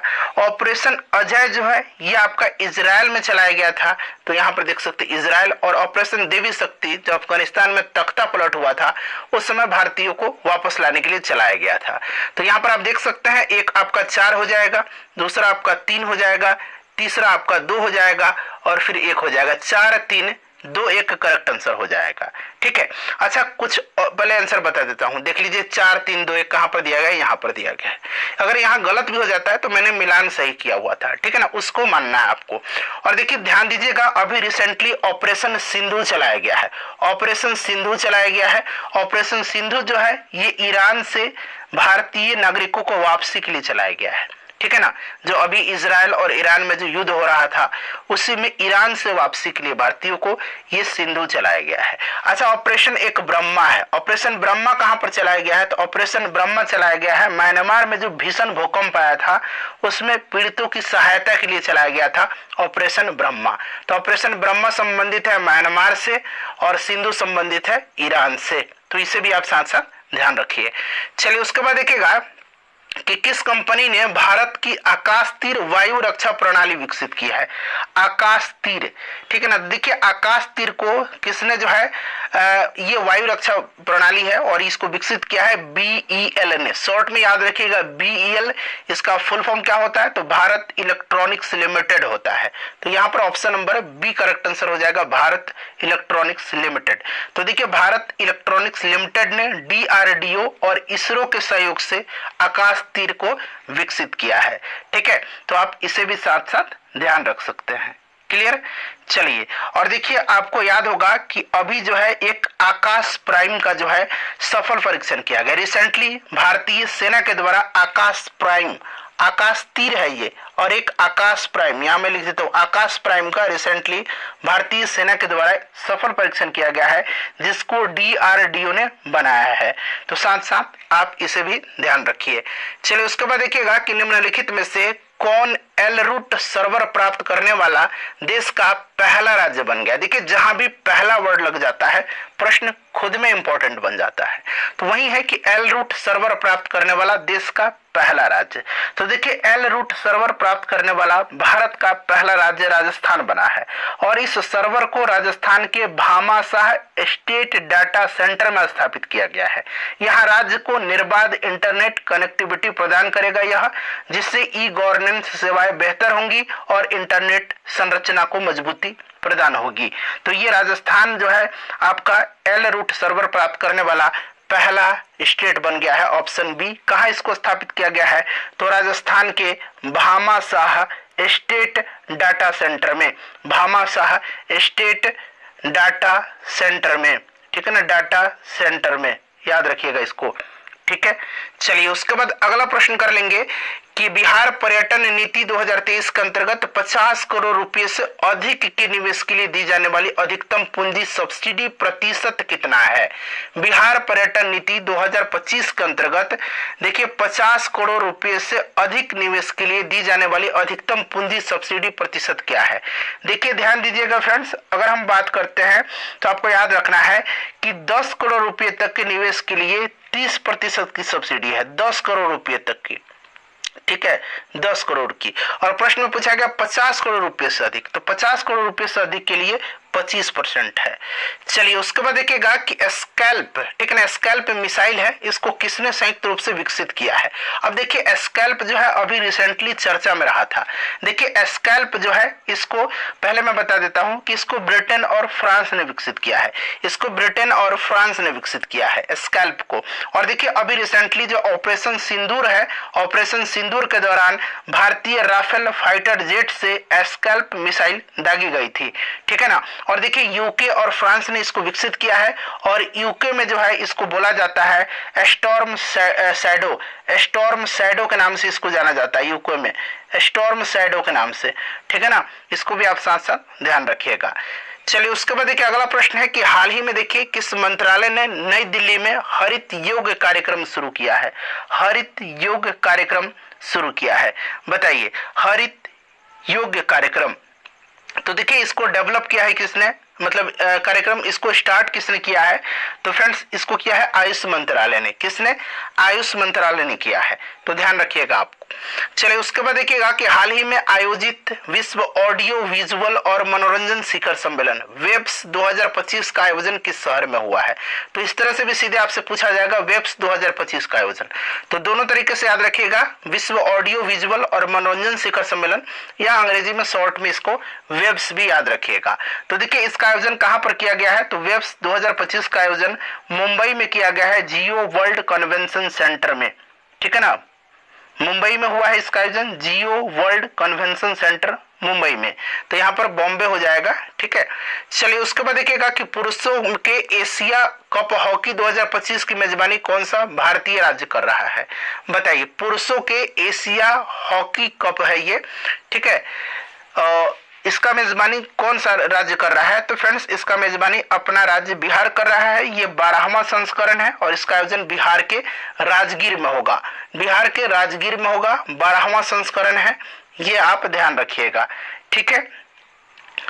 चलिए उसके बाद देखिएगा अगला प्रश्न पूछा गया है कि सरकार द्वारा खाद्य भंडारण डिपो की वास्तविक समय में निगरानी करने के लिए शुरू किए गए नए पोर्टल का नाम क्या है, बताइए। इस पोर्टल का नाम आपको बताना है, सरकार के द्वारा खाद्य भंडारण डिपो की वास्तविक समय में निगरानी के लिए शुरू किए गए पोर्टल का नाम क्या है, बताइए। राइट आंसर इसका क्या हो जाएगा, तो फ्रेंड्स देखिए इस पोर्टल का नाम जो है, इसका नाम है डिपो दर्पण। इसका नाम क्या है, इसका नाम है डिपो दर्पण। और इसका उद्देश्य क्या है, तो इसका उद्देश्य देश भर में खाद्यान्न भंडारण डिपो में उच्चतम गुणवत्ता और प्रदर्शन मानकों को सुनिश्चित करना है, तो याद रखिएगा डिपो दर्पण, ठीक है। चलिए अगला प्रश्न कर लेंगे कि ग्लोबल डिजिटल वेलबींग इंडेक्स 2025 में कौन सा देश शीर्ष पर है। ग्लोबल डिजिटल वेलबींग इंडेक्स 2025 में कौन सा देश शीर्ष पर है, तो देखिए ये जो ग्लोबल डिजिटल वेलबींग इंडेक्स है और एक ग्लोबल फायर पावर इंडेक्स है, ये बड़ा पूछा जाता है। ग्लोबल, यहां मैं लिखता हूं ग्लोबल फायर पावर इंडेक्स, ठीक है ना। देखिए ग्लोबल वेलबींग इंडेक्स मतलब ग्लोबल डिजिटल वेलबींग इंडेक्स में प्रथम स्थान पर भारत है, ठीक है ना। प्रथम स्थान पर जो है 67, भारत के स्कोर है 67 आउट ऑफ 100, ठीक है ना, 67 आउट ऑफ 100 यानी कि 67 स्कोर मिला है पूरे 100 में भारत को, और भारत प्रथम स्थान पर है। और ये ग्लोबल फायर पावर इंडेक्स है, इसमें भारत का स्थान चौथा है, ठीक है ना, तो दोनों आप ध्यान रखिएगा। चलिए उसके बाद देखिए अगला प्रश्न है कि चालू वर्ष में किस भारतीय राज्य के एक उद्यमी ने, यहाँ हटा दीजिए, देखिए 56 लाभ स्मृति चिन्हों को प्रदर्शित करते हुए मोदी मेमेंटो संग्रहालय की स्थापना किया है। बड़ा ही अच्छा प्रश्न है ये, और मैं आपको बता दूं कि ये बिहार से संबंधित प्रश्न है, तो निश्चित रूप से इसका आंसर तो बिहार हो ही जाएगा, ठीक है ना। चालू वर्ष में किस भारतीय राज्य के, तो बिहार राज्य के एक उद्यमी ने 56 लाभ स्मृति चिन्हों को प्रदर्शित करते हुए मोदी मेमेंटो संग्रहालय, याद रखिएगा मोदी मेमेंटो संग्रहालय की स्थापना किया है। और ये उद्योगपति बिहार के हैं, मोतिहारी जिला के, और इनका नाम भी याद रखिएगा, इनका नाम यमुना सिकारिया है, ठीक है। चलिए उसके बाद अगला प्रश्न कर लेंगे फ्रेंड्स। हमारा नेक्स्ट क्वेश्चन क्या है, तो देखिए मई 2025 में किस भारतीय राज्य ने अपनी अंतरराष्ट्रीय क्रेता विक्रेता बैठक की मेजबानी की है, बताइए।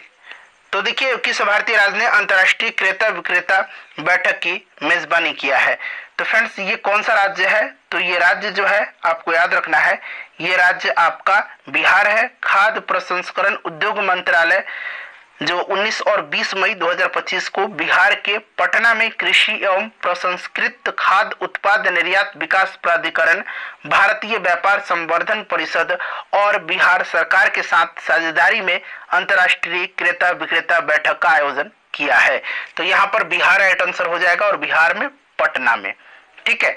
चलिए उसके बाद देखिएगा कि वित्तीय वर्ष 2024-25 में प्रधानमंत्री सूक्ष्म खाद्य प्रसंस्करण उद्यम औपचारीकरण योजना के कार्यान्वयन में कौन सा राज्य शीर्ष पर रहा है, बताइए। वित्तीय वर्ष 2024-25 में प्रधानमंत्री सूक्ष्म खाद्य प्रसंस्करण उद्यम औपचारीकरण योजना के कार्यान्वयन में कौन सा राज्य शीर्ष पर रहा है, तो ये अपना राज्य बिहार जो है ये शीर्ष पर रहा है, इसको आप डायरेक्टली याद रखेंगे। ठीक है, उसके बाद देखिए मई 2025 में बिहार के नालंदा विश्वविद्यालय में कुलपति का पद संभालने वाले श्री सचिन चतुर्वेदी, बड़ा इंपॉर्टेंट है, सीधे आपसे नाम पूछा जाएगा कि नालंदा विश्वविद्यालय के नए कुलपति मई 2025 में किसको बनाया गया है, तो याद रखिएगा ये सचिन चतुर्वेदी हैं। पूछा जा रहा है कि किस क्षेत्र के ये विशेषज्ञ हैं, तो ये एक प्रसिद्ध अर्थशास्त्री हैं। ठीक है, तो यहाँ पर अर्थशास्त्र करेक्ट आंसर हो जाएगा, ये नाम याद रखिएगा सचिन चतुर्वेदी जी का। ठीक है, ये आपका नालंदा विश्वविद्यालय के कुलपति बने हैं मई 2025 में। देखिए हाल ही में किस राज्य सरकार ने हीट वेव्स, सन स्ट्रोक्स और सन बर्न्स को राज्य असामान्य आपदा घोषित किया है? राज्य असामान्य आपदा, ठीक है ना, तो राज्य विशिष्ट आपदा घोषित किया है किसको? हीट वेव्स को, सन स्ट्रोक्स को और सन बर्न्स को, यानी कि लू लगने यानी कि सन स्ट्रोक को और सन बर्न को ये घोषित किया है तेलंगाना ने। किसने घोषित किया है? तेलंगाना ने। और इस घोषणा से पीड़ितों के परिवारों को वित्तीय राहत और राज्य आपदा प्रतिक्रिया कोष से सहायता भी मिलेगी। ठीक है ना, तो इसको भी आप ध्यान रखना है आपको। चलिए फ्रेंड्स, उसके बाद देखिएगा कि वर्ष 2025 में किस वित्तीय संस्थान ने अपनी स्थापना का 90वां वर्ष मनाया है? अपनी स्थापना का 90वां वर्ष, तो यहाँ पर ध्यान दीजिएगा, यह आपका है RBI, reserve bank of India. RBI की स्थापना आपको अच्छे तरीके से याद होगा, कब हुई थी? तो 1 अप्रैल 1935 को इसका स्थापना हुई थी। आप देख सकते हैं 1 अप्रैल 1935 से आप जोड़ेंगे तो 2025 ये पूरा 90 वर्ष हो जाएगा। ठीक है ना, तो यही 90वां स्थापना वर्ष मनाया गया है। और आरबीआई का अगर पूछेगा कि राष्ट्रीयकरण कब किया गया था, तो ये भी याद रखना आपको 1949 में इसका राष्ट्रीयकरण किया गया था। और वर्तमान में इसके गवर्नर कौन है? तो वर्तमान में इसके गवर्नर संजय मल्होत्रा हैं। ठीक है, संजय मल्होत्रा। चलिए उसके बाद देखिएगा कि 28 मार्च 2025 को आए भूकंप के कारण म्यांमार को सहायता प्रदान करने के लिए भारत सरकार द्वारा कौन सा ऑपरेशन शुरू किया गया था? तो अभी मैंने बताया था, अभी जिक्र मैं कर रहा था ऑपरेशन सिंधु का, जो मैंने अलग से बताया आपको कि ईरान से भारतीयों को वापसी के लिए चलाया गया था। और ऑपरेशन ब्रह्मा मैंने बताया था कि म्यांमार में भूकंप पीड़ितों की सहायता के लिए भारत सरकार के द्वारा चलाया गया था। तो ये ऑपरेशन ब्रह्मा यहाँ पर करेक्ट आंसर हो जाएगा। चलिए उसके बाद देखिएगा कि किस देश ने 22 से 28 मार्च 2025 तक तीसरे मध्य एशियाई युवा प्रतिनिधि मंडल की मेजबानी की है? यहाँ मेजबानी पूरा एक में बना लीजिए, ये अलग हो गया है। ठीक है ना, तो बताइए किस देश ने 22 से 28 मार्च 2025 तक तीसरे यानी कि थर्ड मध्य एशियाई युवा प्रतिनिधि मंडल की मेजबानी किया हुआ है? तो देखिए ये मेजबानी भारत ने किया है और इस पहल का उद्देश्य भारत और मध्य एशियाई देशों जैसे कि कजाकिस्तान, किर्गिस्तान, ताजिकिस्तान, तुर्कमेनिस्तान और उज्बेकिस्तान, ये आप 5 देश का नाम याद रखिएगा। इस पहल का उद्देश्य भारत और मध्य एशियाई देशों कजाकिस्तान, किर्गिस्तान, ताजिकिस्तान, तुर्कमेनिस्तान और उज्बेकिस्तान के बीच युवा सहयोग और सांस्कृतिक आदान प्रदान को बढ़ावा देना है और साथ ही साथ राजनयिक संबंधों को भी मजबूत करना है। तो यहाँ पर इसका भारत ने है मेजबानी किया है, ध्यान रखिएगा। चलिए उसके बाद देखिएगा कि श्री ज्योतिरादित्य सिंधिया ने मार्च माह में आयोजित मोबाइल वर्ल्ड कांग्रेस 2025 में भारत का प्रतिनिधित्व किया था। वही पूछा जा रहा है कि इसका आयोजन कहाँ पर हुआ था, बताइए। तो देखिए ये जो आपको याद रखना है मोबाइल वर्ल्ड कांग्रेस 2025, इसका नेतृत्व किसने किया है इसमें? तो ज्योतिरादित्य सिंधिया ने किया है और इसका आयोजन स्पेन के बार्सिलोना में किया गया था। तो यहाँ पर स्पेन दिया गया है, हो सकता है कि आपको बार्सिलोना भी देखने को मिल जाए, तो स्पेन के बार्सिलोना में, तो ये पूरा याद रखिएगा।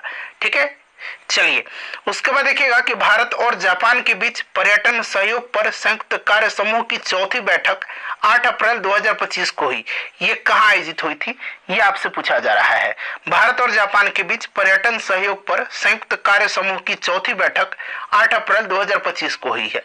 ये कहाँ आयोजित हुई थी, बताइए, राइट आंसर क्या हो जाएगा? तो फ्रेंड्स ये नई दिल्ली में हुई थी।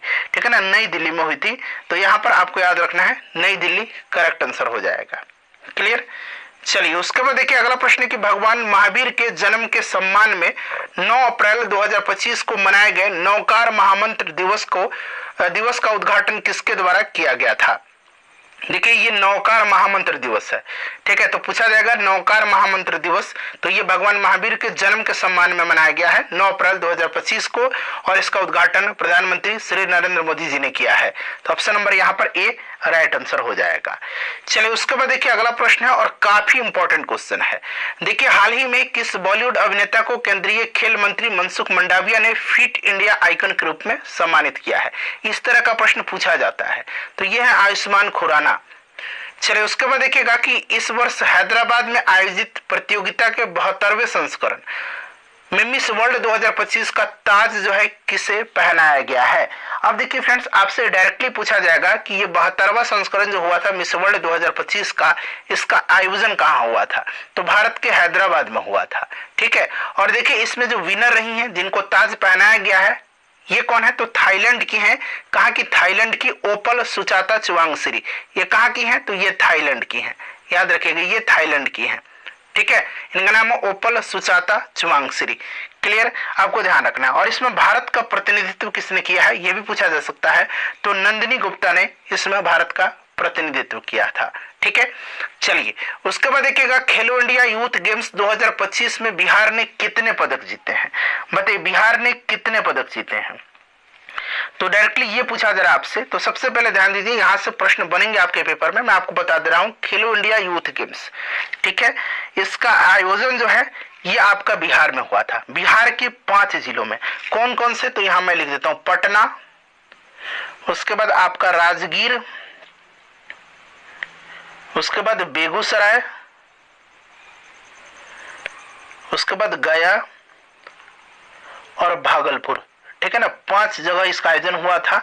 और कुछ गेम जो नाम बता रहा हूं याद रखिएगा, जिम्नास्टिक, शूटिंग और साइकिलिंग, ये 3 गेम का आयोजन नई दिल्ली में हुआ था, ठीक है ना। केवल 3 गेम हैं, जिम्नास्टिक, शूटिंग और साइकिलिंग, सिर्फ इन्हीं का आयोजन दिल्ली में हुआ था।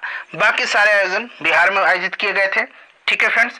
अच्छा, शुभंकर गज सिम्हा था इसका। शुभंकर क्या था? तो गज सिम्हा है, ठीक है, इसको भी ध्यान रखिएगा। अच्छा, इसमें मेडल टेबल में पहला स्थान राजस्थान को मिला है। राजस्थान ने टोटल राजस्थान ने महाराष्ट्र ने, और महाराष्ट्र को टोटल 158 मेडल जीते हैं। राजस्थानी महाराष्ट्र को, राजस्थान निकल जा रहा है, सॉरी, ठीक है ना, महाराष्ट्र, क्लियर ना, महाराष्ट्र ने जीता है सबसे ज्यादा मेडल। और बिहार ने 36 मेडल जीते हैं, और बिहार का स्थान इसमें 15वां रहा है। बिहार ने 7 गोल्ड, 11 सिल्वर और 18 ब्रॉन्ज मेडल जीते हैं। तो ये साथ साथ आप याद रखिएगा, ठीक है।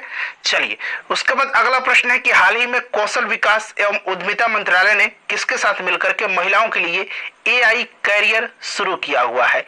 AI कैरियर, ठीक है ना, AI, ध्यान रखिएगा, मैं इसको घेर दे रहा हूं। चलिए बताइए AI कैरियर, तो ये शुरू किया है कौशल विकास एवं उद्यमिता मंत्रालय ने माइक्रोसॉफ्ट के साथ मिलकर के। किसके साथ मिलकर के? माइक्रोसॉफ्ट के साथ।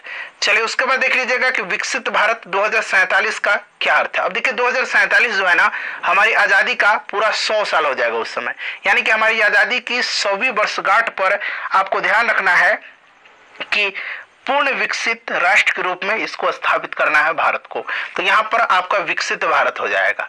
चलिए उसके बाद देख लीजिएगा कि भारत ने 2000 से लेकर के 2024 के बीच शुल्क योग्य वस्तुओं पर औसत प्रशुल्क दर में कमी की है कितना? तो ये डायरेक्टली आपको याद रख लेना है, ठीक है ना, 48.9 से 17.3%, ठीक है। चलिए उसके बाद देख लीजिएगा कि 2024 में विदेशी मुद्रा भंडार में भारत की रैंकिंग क्या थी? 2024 में पूछा जा रहा है। तो देखिए 2024 की बात करते हैं तो 2024 के अंत तक भारत 4थे स्थान पर रहा है। चीन, जापान, स्विट्जरलैंड के बाद भारत 4थे स्थान पर रहा है। तो यहाँ पर आपका 4th स्थान हो जाएगा। उसके बाद देखिएगा कि विश्व में सीमेंट उत्पादन में भारत का स्थान क्या है? तो देखिए सीमेंट उत्पादन में चाइना पहले नंबर पर है और भारत दूसरे नंबर पर है। चाइना पहले नंबर पर है सीमेंट के उत्पादन में, ठीक है। चलिए उसके बाद देखिएगा कि निम्नलिखित में से किस अधिनियम ने भारतीय दंड संहिता 1860 यानी कि IPC जो था 1860 उसका स्थान लिया है, ठीक है। तो देखिएगा ये कौन सा जो है अधिनियम ने भारतीय दंड संहिता 1860 का स्थान लिया है? तो इसका नाम है फ्रेंड्स BNS, शॉर्ट में याद रखिएगा BNS, यानी कि भारतीय न्याय संहिता। भारतीय न्याय संहिता। नेक्स्ट है कि भारत में सबसे अधिक प्लेटफॉर्म वाला रेलवे स्टेशन 2023 में कौन है, ये पूछा गया है। तो सबसे ज्यादा हावड़ा जंक्शन पर है। चलिए उसके बाद देखिएगा कि निम्नलिखित में से किस राज्य सरकार ने स्कूलों में नामांकन के लिए परमानेंट एजुकेशन नंबर PEN यानी कि परमानेंट एजुकेशन नंबर को अनिवार्य कर दिया है, किस राज्य सरकार ने? तो देखिए ये राज्य सरकार जो है ये बिहार ने किया हुआ है। बिहार ने जो है परमानेंट एजुकेशन नंबर को जो है अनिवार्य कर दिया है और इससे फर्जी नामांकन पर रोक लग जाएगी, ठीक है ना। इस तरह से आप इसको ध्यान रखिएगा, सिर्फ इतना इंपॉर्टेंट है कि बिहार सरकार ने किया है। क्लियर, इसको आप ध्यान रखिएगा। चलिए तो यहाँ पर बिहार राइट आंसर हो जाएगा। देखिए फरवरी 2025 में गूगल कंपनी भारत के बेंगलोर शहर में अपना सबसे बड़ा कैंपस किस नाम से खोला है? तो प्रश्न ये भी बन जाएगा कि कहां पर जो है गूगल ने फरवरी 2025 में अपना भारत में सबसे बड़ा कैंपस खोला है, तो बेंगलोर में, और इसका नाम क्या है? तो इसका नाम भी आपको याद रखना है। इसका नाम क्या है फ्रेंड्स, तो बताइए। तो इसका नाम है अनंता। अनंत या अनंता, अंग्रेजी में आपको अनंता मिल जाएगा, ठीक है। चलिए उसके बाद देखिए देश के पहले बाल कैंसर अस्पताल की स्थापना कहां पर की गई है? देश के पहले बाल कैंसर अस्पताल, देखिए इसका जो है मुख्यमंत्री नीतीश कुमार ने जो है बिहार की जो राजधानी पटना है, पटना के फुलवारी शरीफ में एक चाइल्ड स्पेशल कैंसर अस्पताल की आधारशिला रखी थी। और देखिए यह अस्पताल जो है अपनी तरह का पहला केंद्र होगा जहां विशेष रूप से 18 साल तक के बच्चों के कैंसर का इलाज किया जाएगा। तो यहाँ पर फुलवारी शरीफ बना लीजिए, ठीक है ना। यहाँ पर फुलवारी शरीफ बना लीजिए। ये इंग्लिश में सही दिया गया है, मैंने देखा है, ये हिंदी में टाइपिंग में गलती हुआ है, तो यहाँ पर मैं खुद ही लिख देता हूँ, ठीक है ना, फुलवारी शरीफ। क्लियर। चलिए उसके बाद देखिए बिहार के लिए कला के क्षेत्र में 2025 में श्रीमती शारदा सिन्हा को मरणोपरांत किस पुरस्कार से सम्मानित किया गया? तो ये बहुत ही आसान प्रश्न है, आपको याद होगा, इनको पद्म विभूषण दिया गया है। पद्म विभूषण इनको दिया गया है, सुशील मोदी को पद्म भूषण दिया गया मरणोपरांत, तो याद रखिएगा, ठीक है ना। चलिए उसके बाद देखिए अगर हम बात करते हैं फ्रेंड्स नेक्स्ट क्वेश्चन की, तो ऑपरेशन डेविल हंट के संबंध में पूछा गया है कि कौन सा कथन सत्य है। देखिए ये ऑपरेशन डेविल हंट दरअसल बांग्लादेश में चलाया गया था और ये बांग्लादेश के अंतरिम यूनुस सरकार के द्वारा शुरू किया गया था 8 फरवरी 2025 को, और ये ऑपरेशन शेख हसीना के समर्थकों की तलाश में शुरू किया गया था। तो उपरोक्त सभी यहाँ पर करेक्ट आंसर हो जाएगा, ठीक है। चलिए अगला प्रश्न करेंगे कि आईसीसी चैंपियंस ट्रॉफी 2025 में मैन ऑफ द सीरीज किस खिलाड़ी को दिया गया है? देखिए आईसीसी चैंपियंस ट्रॉफी 2025 का विनर अपना प्यारा भारत रहा था, न्यूजीलैंड को फाइनल में हराया था। और यहाँ पर पूछा गया कि मैन ऑफ द सीरीज कौन रहे थे? तो न्यूजीलैंड के सचिन रविंद्र रहे थे, और फाइनल में मैन ऑफ द मैच रहे थे भारत के कप्तान रोहित शर्मा। चलिए उसके बाद देखिएगा कि विजिटन क्रिकेटर्स ऑफ द वर्ल्ड 2025 से संबंधित कौन है? विजिटन क्रिकेटर्स ऑफ द वर्ल्ड 2025, तो देखिए विजिटन क्रिकेटर ऑफ द वर्ल्ड 2025 में भारत के जसप्रीत बुमराह को पुरुष वर्ग में विश्व का अग्रणी क्रिकेटर और स्मृति मंधाना को महिला वर्ग में विश्व की अग्रणी क्रिकेटर के रूप में चुना गया है। तो जसप्रीत बुमराह और स्मृति मंधाना याद रखिएगा। और देखिए वेस्टइंडीज के निकोलस पुरन को T20 का अग्रणी क्रिकेटर चुना गया है, ठीक है, तो ये भी आप याद रखिएगा। चलिए उसके बाद देखिएगा कि 11वीं ब्रिक्स पर्यावरण मंत्रियों की बैठक 3 अप्रैल 2025 का आयोजन कहाँ हुआ था? बताइए। देखिए जो 11वीं ब्रिक्स पर्यटन मंत्री की जो आपका बैठक हुआ था, ये आपका हुआ था ब्राजील के ब्राजीलिया में, ठीक है फ्रेंड्स, याद रखना है। और अमनदीप गर्ग जो है ये आपके अमनदीप गर्ग पर्यावरण वन और जलवायु परिवर्तन मंत्रालय के अतिरिक्त सचिव हैं, श्री अमनदीप गर्ग, इन्होंने ही इस भारतीय प्रतिनिधि मंडल का इसमें नेतृत्व किया था, ठीक है, इसको आप याद रखिएगा। चलिए तो यहाँ पर आपका ब्राजीलिया हो जाएगा, क्लियर। अच्छा अभी ब्रिक्स में इंडोनेशिया शामिल हुआ है, तो आपको याद रखना है ये भी। चलिए उसके बाद देख लीजिएगा कि अंतर्राष्ट्रीय रामायण कॉन्क्लेव 2025 का आयोजन कहाँ हुआ था? अंतर्राष्ट्रीय रामायण कॉन्क्लेव का, तो फ्रेंड्स इसका आयोजन श्रीलंका के कोलंबो में किया गया है, अंतर्राष्ट्रीय रामायण कॉन्क्लेव 2025 का आयोजन। नेक्स्ट क्वेश्चन करेंगे कि यूनेस्को द्वारा अप्रैल 2025 में विश्व स्मृति रजिस्टर में भारतीय धरोहर शामिल कौन है? शामिल बना लीजिए, बताइए। वर्ल्ड मेमोरी रजिस्टर जो है यूनेस्को का, उसमें श्रीमद् भगवत गीता और भरत मुनि के नाट्य शास्त्र को शामिल किया गया है, ये आपको याद भी होगा, ठीक है। चलिए अगला प्रश्न है हमारा कि अमेरिका के द्वारा फरवरी 2025 में किस अंतर्राष्ट्रीय संगठन से अपने को अलग कर लिया गया है? देखिए फरवरी 2025 में किया गया था UNHRC से, ठीक है, यानी कि संयुक्त राष्ट्र मानवाधिकार परिषद से अलग किया था और इसने जो है WHO से भी अपने को अलग करने की घोषणा किया है। तो इस प्रकार से अगर देखें तो ए और सी अगर यहाँ पर ये मेंशन नहीं किया जाए तो अमेरिका ने अभी हाल ही में देखिए UNHRC और आपका विश्व स्वास्थ्य संगठन से दोनों से अलग होने की घोषणा किया हुआ है, WHO से भी, ठीक है ना। बट यहाँ पर फरवरी 2025 लिखा गया है। चलिए उसके बाद देखिए रेल मंत्रालय के द्वारा स्वरेल सुपर ऐप जारी किया गया है।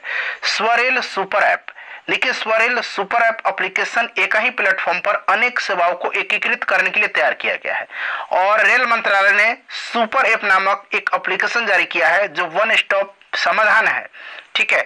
और 31 जनवरी 2025 को परीक्षण के लिए गूगल प्ले स्टोर पर जारी किया गया था, 31 जनवरी 2025 को। चलिए उसके बाद देखिएगा कि निम्नलिखित में से जो देश में से किसने दिसंबर 2024 को मृत्युदंड की सजा को समाप्त कर दिया है। निम्नलिखित देशों में से किसने दिसंबर 2024 को मृत्युदंड की सजा को समाप्त कर दिया है? तो फ्रेंड्स ये देश जिम्बाब्वे है। कौन सा देश है? जिम्बाब्वे है। अगला प्रश्न देखिएगा कि भारत के किस राज्य में सोने के विशाल भंडार मिले हैं? तो अभी देखिए रिसेंटली जो है कहां पर सोने के विशाल भंडार मिले हैं? तो उड़ीसा में। उड़ीसा के अंदर देवगढ़, सुंदरगढ़, नवरंगपुर, क्योंझर, अंगुल और कोरापुट में ये भंडार मिले हैं। तो आप उड़ीसा याद रखिएगा, ठीक है ना। चलिए उसके बाद देखिए अगला प्रश्न है कि भारतीय रिजर्व बैंक ने फेमा अधिनियम के उल्लंघन के लिए निम्नलिखित बैंकों पर मार्च 2025 में कार्यवाही किया हुआ है। आरबीआई ने फेमा अधिनियम के उल्लंघन के लिए किस बैंक पर जो है मार्च 2025 में कार्यवाही किया है? तो ये बैंक सिटी बैंक है और IDBI बैंक है, ठीक है। चलिए उसके बाद देखिएगा कि यहाँ पर प्रश्न को पढ़िए फिर से कि नेतजारिम कॉरिडोर के संबंध में कौन सा कथन यहाँ पर असत्य दिया गया है? नेतजारिम कॉरिडोर के संबंध में बताइए। नेतजारिम, तो देखिए ये नेतजारिम कॉरिडोर जो है ना, ये ध्यान रखना है, यह पूर्व में इजरायली सीमा से लेकर के पश्चिम में भूमध्य सागर तक फैला हुआ है। पूर्व में इजरायली सीमा और पश्चिम में भूमध्य सागर। तो यहाँ पर देखिए पूर्व में भूमध्य सागर दे दिया गया, पूर्व में इजरायली सीमा होना चाहिए और पश्चिम में होना चाहिए आपका भूमध्य सागर। तो इसीलिए ये वाला स्टेटमेंट आपका असत्य दिया गया है, इसलिए ऑप्शन ए आपका करेक्ट हो जाएगा। बाकी ये दोनों आपका करेक्ट दिया गया। इजरायल और फिलिस्तीन के मध्य स्थिति संघर्ष का क्षेत्र है और यह कॉरिडोर 6 किलोमीटर लंबा है, ठीक है। तो ये आंकड़ा ज्यादा इंपॉर्टेंट है, 6 किलोमीटर, इसको आप ध्यान रखिएगा। चलिए देखिए चैंपियंस ट्रॉफी 2025 में उप विजेता टीम, तो पूरा डिटेल में मैंने बताया था। चैंपियंस ट्रॉफी 2025 विनर भारत रहा था, उप विजेता न्यूजीलैंड रहा था, मैन ऑफ द सीरीज रहे थे Sachin Ravindra, man of the match final में रोहित शर्मा रहे थे। उसके बाद देखिएगा अंतर्राष्ट्रीय बुकर पुरस्कार 2025 का विजेता जो पुरस्कार कन्नड़ भाषा की पुस्तक हार्ट लैम्प है। देखिए ये प्रश्न इस तरह से पूछा जाएगा, पुस्तक का नाम दे देगा हार्ट लैम्प। कौन सी पुस्तक है ये जो आपके अंतर्राष्ट्रीय बुकर पुरस्कार 2025 जीता है? पुस्तक है हार्ट लैम्प। और इसको ये पुस्तक किसकी है? तो बानू मुश्ताक की है, ठीक है ना। किस भाषा की है? कन्नड़ भाषा की है, पहली पुस्तक कन्नड़ भाषा की। ये सब ध्यान रखना आपको, ठीक है। चलिए उसके बाद देख लीजिएगा कि नक्सल मुक्त भारत हेतु सरकार द्वारा निर्धारित वर्ष कौन सा? नक्सल मुक्त। अच्छा देखिए नक्सल जो है ना, नक्सल, इसके बारे में मैंने आपको बताया था कि ये जो आपका रेड कॉरिडोर है ना, रेड कॉरिडोर, ठीक है, जहां पर नक्सल जो है ज्यादा अधिक सक्रिय है। और ये रेड कॉरिडोर छत्तीसगढ़, झारखंड, उड़ीसा, महाराष्ट्र और बिहार समेत राज्य के मतलब भारत के कई राज्यों में ये सक्रिय है, कई राज्यों तक फैला हुआ है, ठीक है। और रिसेंटली अभी आपने देखा होगा कि जो गृह मंत्री हैं इन्होंने जो है घोषणा किया है कि केंद्र सरकार नक्सल मुक्त भारत की दिशा में दृढ़ता पूर्वक कार्य कर रही है और 31 मार्च 2026 तक जो है नक्सलवाद का समूल नाश करने का लक्ष्य निर्धारित किया गया है, जिसका उद्देश्य नागरिकों की सुरक्षा जो है सुरक्षित करना। अच्छा नक्सलवाद के विरोध में एक ऑपरेशन चलाया जाता है, इस ऑपरेशन का नाम है ऑपरेशन ग्रीन हंट, ठीक है ना, याद रखिएगा ऑपरेशन ग्रीन हंट ये चलाया जाता है, ठीक है ना। तो ऑपरेशन ग्रीन हंट एक नक्सल विरोधी अभियान है। देखिए भारत का प्रथम जीरो वेस्ट एयरपोर्ट कौन बना हुआ है? एक देखिए जीरो वेस्ट एयरपोर्ट है और एक नेट जीरो, यहां मैं लिख देता हूं, एक आपका है नेट जीरो कार्बन उत्सर्जन वाला हवाई अड्डा, ठीक है। पहले प्रश्न पर आते हैं, भारत का प्रथम भारत का प्रथम जीरो वेस्ट एयरपोर्ट। तो जीरो वेस्ट एयरपोर्ट जो बना है ये आपका बना है इंदौर का देवी अहिल्याबाई होलकर हवाई अड्डा। पूछा जाएगा कि देवी अहिल्याबाई होलकर हवाई अड्डा कहां पर है? तो इंदौर में है। ये आपका भारत का प्रथम जीरो वेस्ट एयरपोर्ट बना है। और भारत का नेट जीरो कार्बन उत्सर्जन वाला एयरपोर्ट कौन बना है? तो ये आपका नई दिल्ली का अंतर्राष्ट्रीय जो इंदिरा गांधी अंतर्राष्ट्रीय एयरपोर्ट है ये बना हुआ है। ठीक है, दोनों को आपको ध्यान रखना है। चलिए उसके बाद देखिएगा कि यहाँ पर कि अटल युवा महाकुंभ का आयोजन कहाँ किया गया। अटल युवा महाकुंभ का आयोजन बताइए। अटल युवा महाकुंभ का पूरा ऑप्शन देख लीजिएगा, आपको थोड़ा सा यहाँ पर पूरा मैं ऑप्शन लाने का प्रयास कर रहा हूँ। ठीक है, थोड़ा छोटा दिखाई दे रहा होगा तो देखिए इसका नाम है अटल युवा महाकुंभ, अटल युवा महाकुंभ। ठीक है ना, और ऑप्शन में दिया गया है प्रयागराज, वाराणसी, पटना और लखनऊ। ठीक है, तो देखिए अभी रिसेंटली उत्तर प्रदेश के मुख्यमंत्री श्री योगी आदित्यनाथ जी ने और रक्षा मंत्री राजनाथ सिंह जी ने लखनऊ में पूर्व प्रधानमंत्री अटल बिहारी वाजपेयी जी के जन्म शताब्दी समारोह के अवसर पर अटल युवा महाकुंभ का उद्घाटन किया था। तो उत्तर प्रदेश में कहां पर, लखनऊ में। तो यहाँ पर आप ऑप्शन नंबर डी में देख रहे हैं लखनऊ दिया गया है। ठीक है, लखनऊ राइट आंसर हो जाएगा, लखनऊ करेक्ट आंसर हो जाएगा। चलिए उसके बाद देखिएगा कि मेजर ध्यानचंद खेल रत्न पुरस्कार 2024 से संबंधित सही तथ्य क्या है। अच्छा, 2024 में जो है मेजर ध्यानचंद खेल रत्न पुरस्कार 4 खिलाड़ियों को दिया गया है। ये खिलाड़ी हैं श्री डी गुकेश, मनु भाकर, हरमनप्रीत सिंह और परवीन कुमार। ये चारों खिलाड़ी तो नाम सही दिया गया, बट इनसे संबंधित खेल इधर गलत दे दिया गया है। यही पूछ रहा है कि सही तथ्य कौन सा है। इसमें से गलत देकर के एक सही दिया गया है, जो कि एक सही दिया गया है कौन सा, तो ये सही दिया गया इसमें से आपका प्रवीण कुमार को। प्रवीण कुमार ये पैरा एथलेटिक्स है, ये आपका सही दिया गया। बाकी देखिए डी गुकेश आप जानते हैं शतरंज के खिलाड़ी हैं, मनु भाकर जो है ये शूटिंग के खिलाड़ी हैं और हरमनप्रीत सिंह जो है ये आपका हॉकी के खिलाड़ी हैं। तो यहाँ पर ये सब गलत दे दिया गया, देख सकते हैं ये वाला मैचिंग सही दिया गया, प्रवीण कुमार पैरा एथलेटिक्स के खिलाड़ी हैं। चलिए उसके बाद देखिएगा कि अप्रैल 2025 में जो है अंतर्राष्ट्रीय युवा सम्मेलन किस स्थान पर आयोजित किया गया। अंतर्राष्ट्रीय युवा सम्मेलन, तो फ्रेंड्स इसका आयोजन किया गया था 12 अप्रैल को सिक्किम में। अंतर्राष्ट्रीय युवा सम्मेलन का नामची जिले, सिक्किम के नामची जिले, सिक्किम का नामची जिले के यांगगांग यहाँ याद रखिएगा, यांगगांग, सिक्किम के नामची जिले के यांगगांग हेलीपैड पर जो है ये शुरू हुआ था। तो यहाँ पर सिक्किम राइट आंसर हो जाएगा, अंतर्राष्ट्रीय युवा सम्मेलन। क्लियर, इसको आप याद रखिएगा। और देखिए ये सिक्किम के जो है 50 वर्ष पूरे होने के उपलक्ष्य में। ठीक है ना। चलिए उसके बाद देखिए अगला प्रश्न है कि इनमें से कौन सा राज्य नीति आयोग के वित्तीय स्वास्थ्य सूचकांक में शीर्ष पर रहा है। तो देखिए अभी नीति आयोग से संबंधित प्रश्न बनता है, जो भी रिपोर्ट आता है तो आपको ध्यान रखना है नीति आयोग का जो वित्तीय स्वास्थ्य सूचकांक है। ठीक है, फिजिकल हेल्थ इंडेक्स अंग्रेजी में बोलेंगे, फिजिकल हेल्थ इंडेक्स। ठीक है, हेल्थ इंडेक्स, इसमें प्रथम स्थान पर उड़ीसा रहा है। ठीक है ना, प्रथम स्थान पर कौन सा राज्य रहा है, तो याद रखना प्रथम स्थान पर इसमें उड़ीसा रहा है, काफी इंपॉर्टेंट है। प्रथम स्थान पर उड़ीसा रहा है, दूसरे स्थान पर छत्तीसगढ़, तीसरे स्थान पर गोवा और चौथे स्थान पर झारखंड रहा है। ठीक है, और बिहार जो है इसमें बिहार का स्कोर मिला है 27.8 और इस स्कोर के साथ बिहार 13वें स्थान पर रहा है। तो बिहार से संबंधित प्रश्न भी आपका बनेगा और उड़ीसा को मिला है 67.8 स्कोर, ये भी ध्यान रखिएगा आप। ठीक है, चलिए उसके बाद देख लीजिएगा कि इनमें से किसे 2025 में जो है आपका पद्म विभूषण दिया गया है। चारों ऑप्शन देख लीजिएगा, पद्म विभूषण, पद्म विभूषण, चार ऑप्शन देख रहा है ना।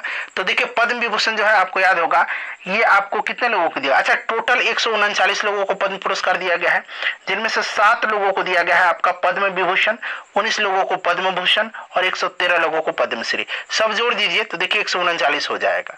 ठीक है, और इनमें से 7 व्यक्तियों में एक तो श्रीमती शारदा सिन्हा जी हो गई, दूसरा एल सुब्रमण्यम हो गए, तीसरा MT वासुदेव नायर हो गए, चौथा D नागेश्वर रेड्डी हो गए, पांचवा जगदीश सिंह खेहर हो गए, छठा कुमुदिनी लखिया हो गई और सातवां जापान के ओ सुजुकी हो गए, जापान के ओ सुजुकी। तो आप देख सकते हैं यहाँ पर ओ सुजुकी दिया गया, ओसामू सुजुकी। इन्हें 2025 में पद्म विभूषण से सम्मानित किया गया है। देख लीजिए प्रश्न पूरा दिख रहा है ना। चलिए आइए अगला प्रश्न है कि छात्रों के मानसिक स्वास्थ्य के लिए सर्वोच्च न्यायालय ने यानी कि सुप्रीम कोर्ट ने कौन सी संस्था गठित किया हुआ है। पूरा ऑप्शन दिख रहा होगा आपको। हाँ चलिए, छात्रों के मानसिक स्वास्थ्य के लिए सर्वोच्च न्यायालय ने कौन सी जो है संस्था गठित किया हुआ है। तो सर्वोच्च न्यायालय ने जो है एक NTF का गठन किया हुआ है, नेशनल टास्क फोर्स का, राष्ट्रीय टास्क फोर्स का। यहाँ पर होगा ऑप्शन सी। अब देख लीजिए, अब पूरा मैंने आंसर बता दिया, यानी कि राष्ट्रीय task force, national task force NTF का गठन किया हुआ। और देखिएगा न्यायमूर्ति S Ravindra Bhatt, justice S Ravindra Bhatt, S Ravindra Bhatt जो होंगे, ध्यान रखना है, एनटीएफ की अध्यक्षता करेंगे। जबकि उच्च शिक्षा, सामाजिक न्याय, कानूनी मामले तथा महिला एवं बाल विकास मंत्रालय के सचिव पदेन सदस्य के रूप में कार्य करेंगे। अध्यक्षता कौन करेंगे? एस रविंद्र भट्ट। ठीक, पूरा प्रश्न कंप्लीट हो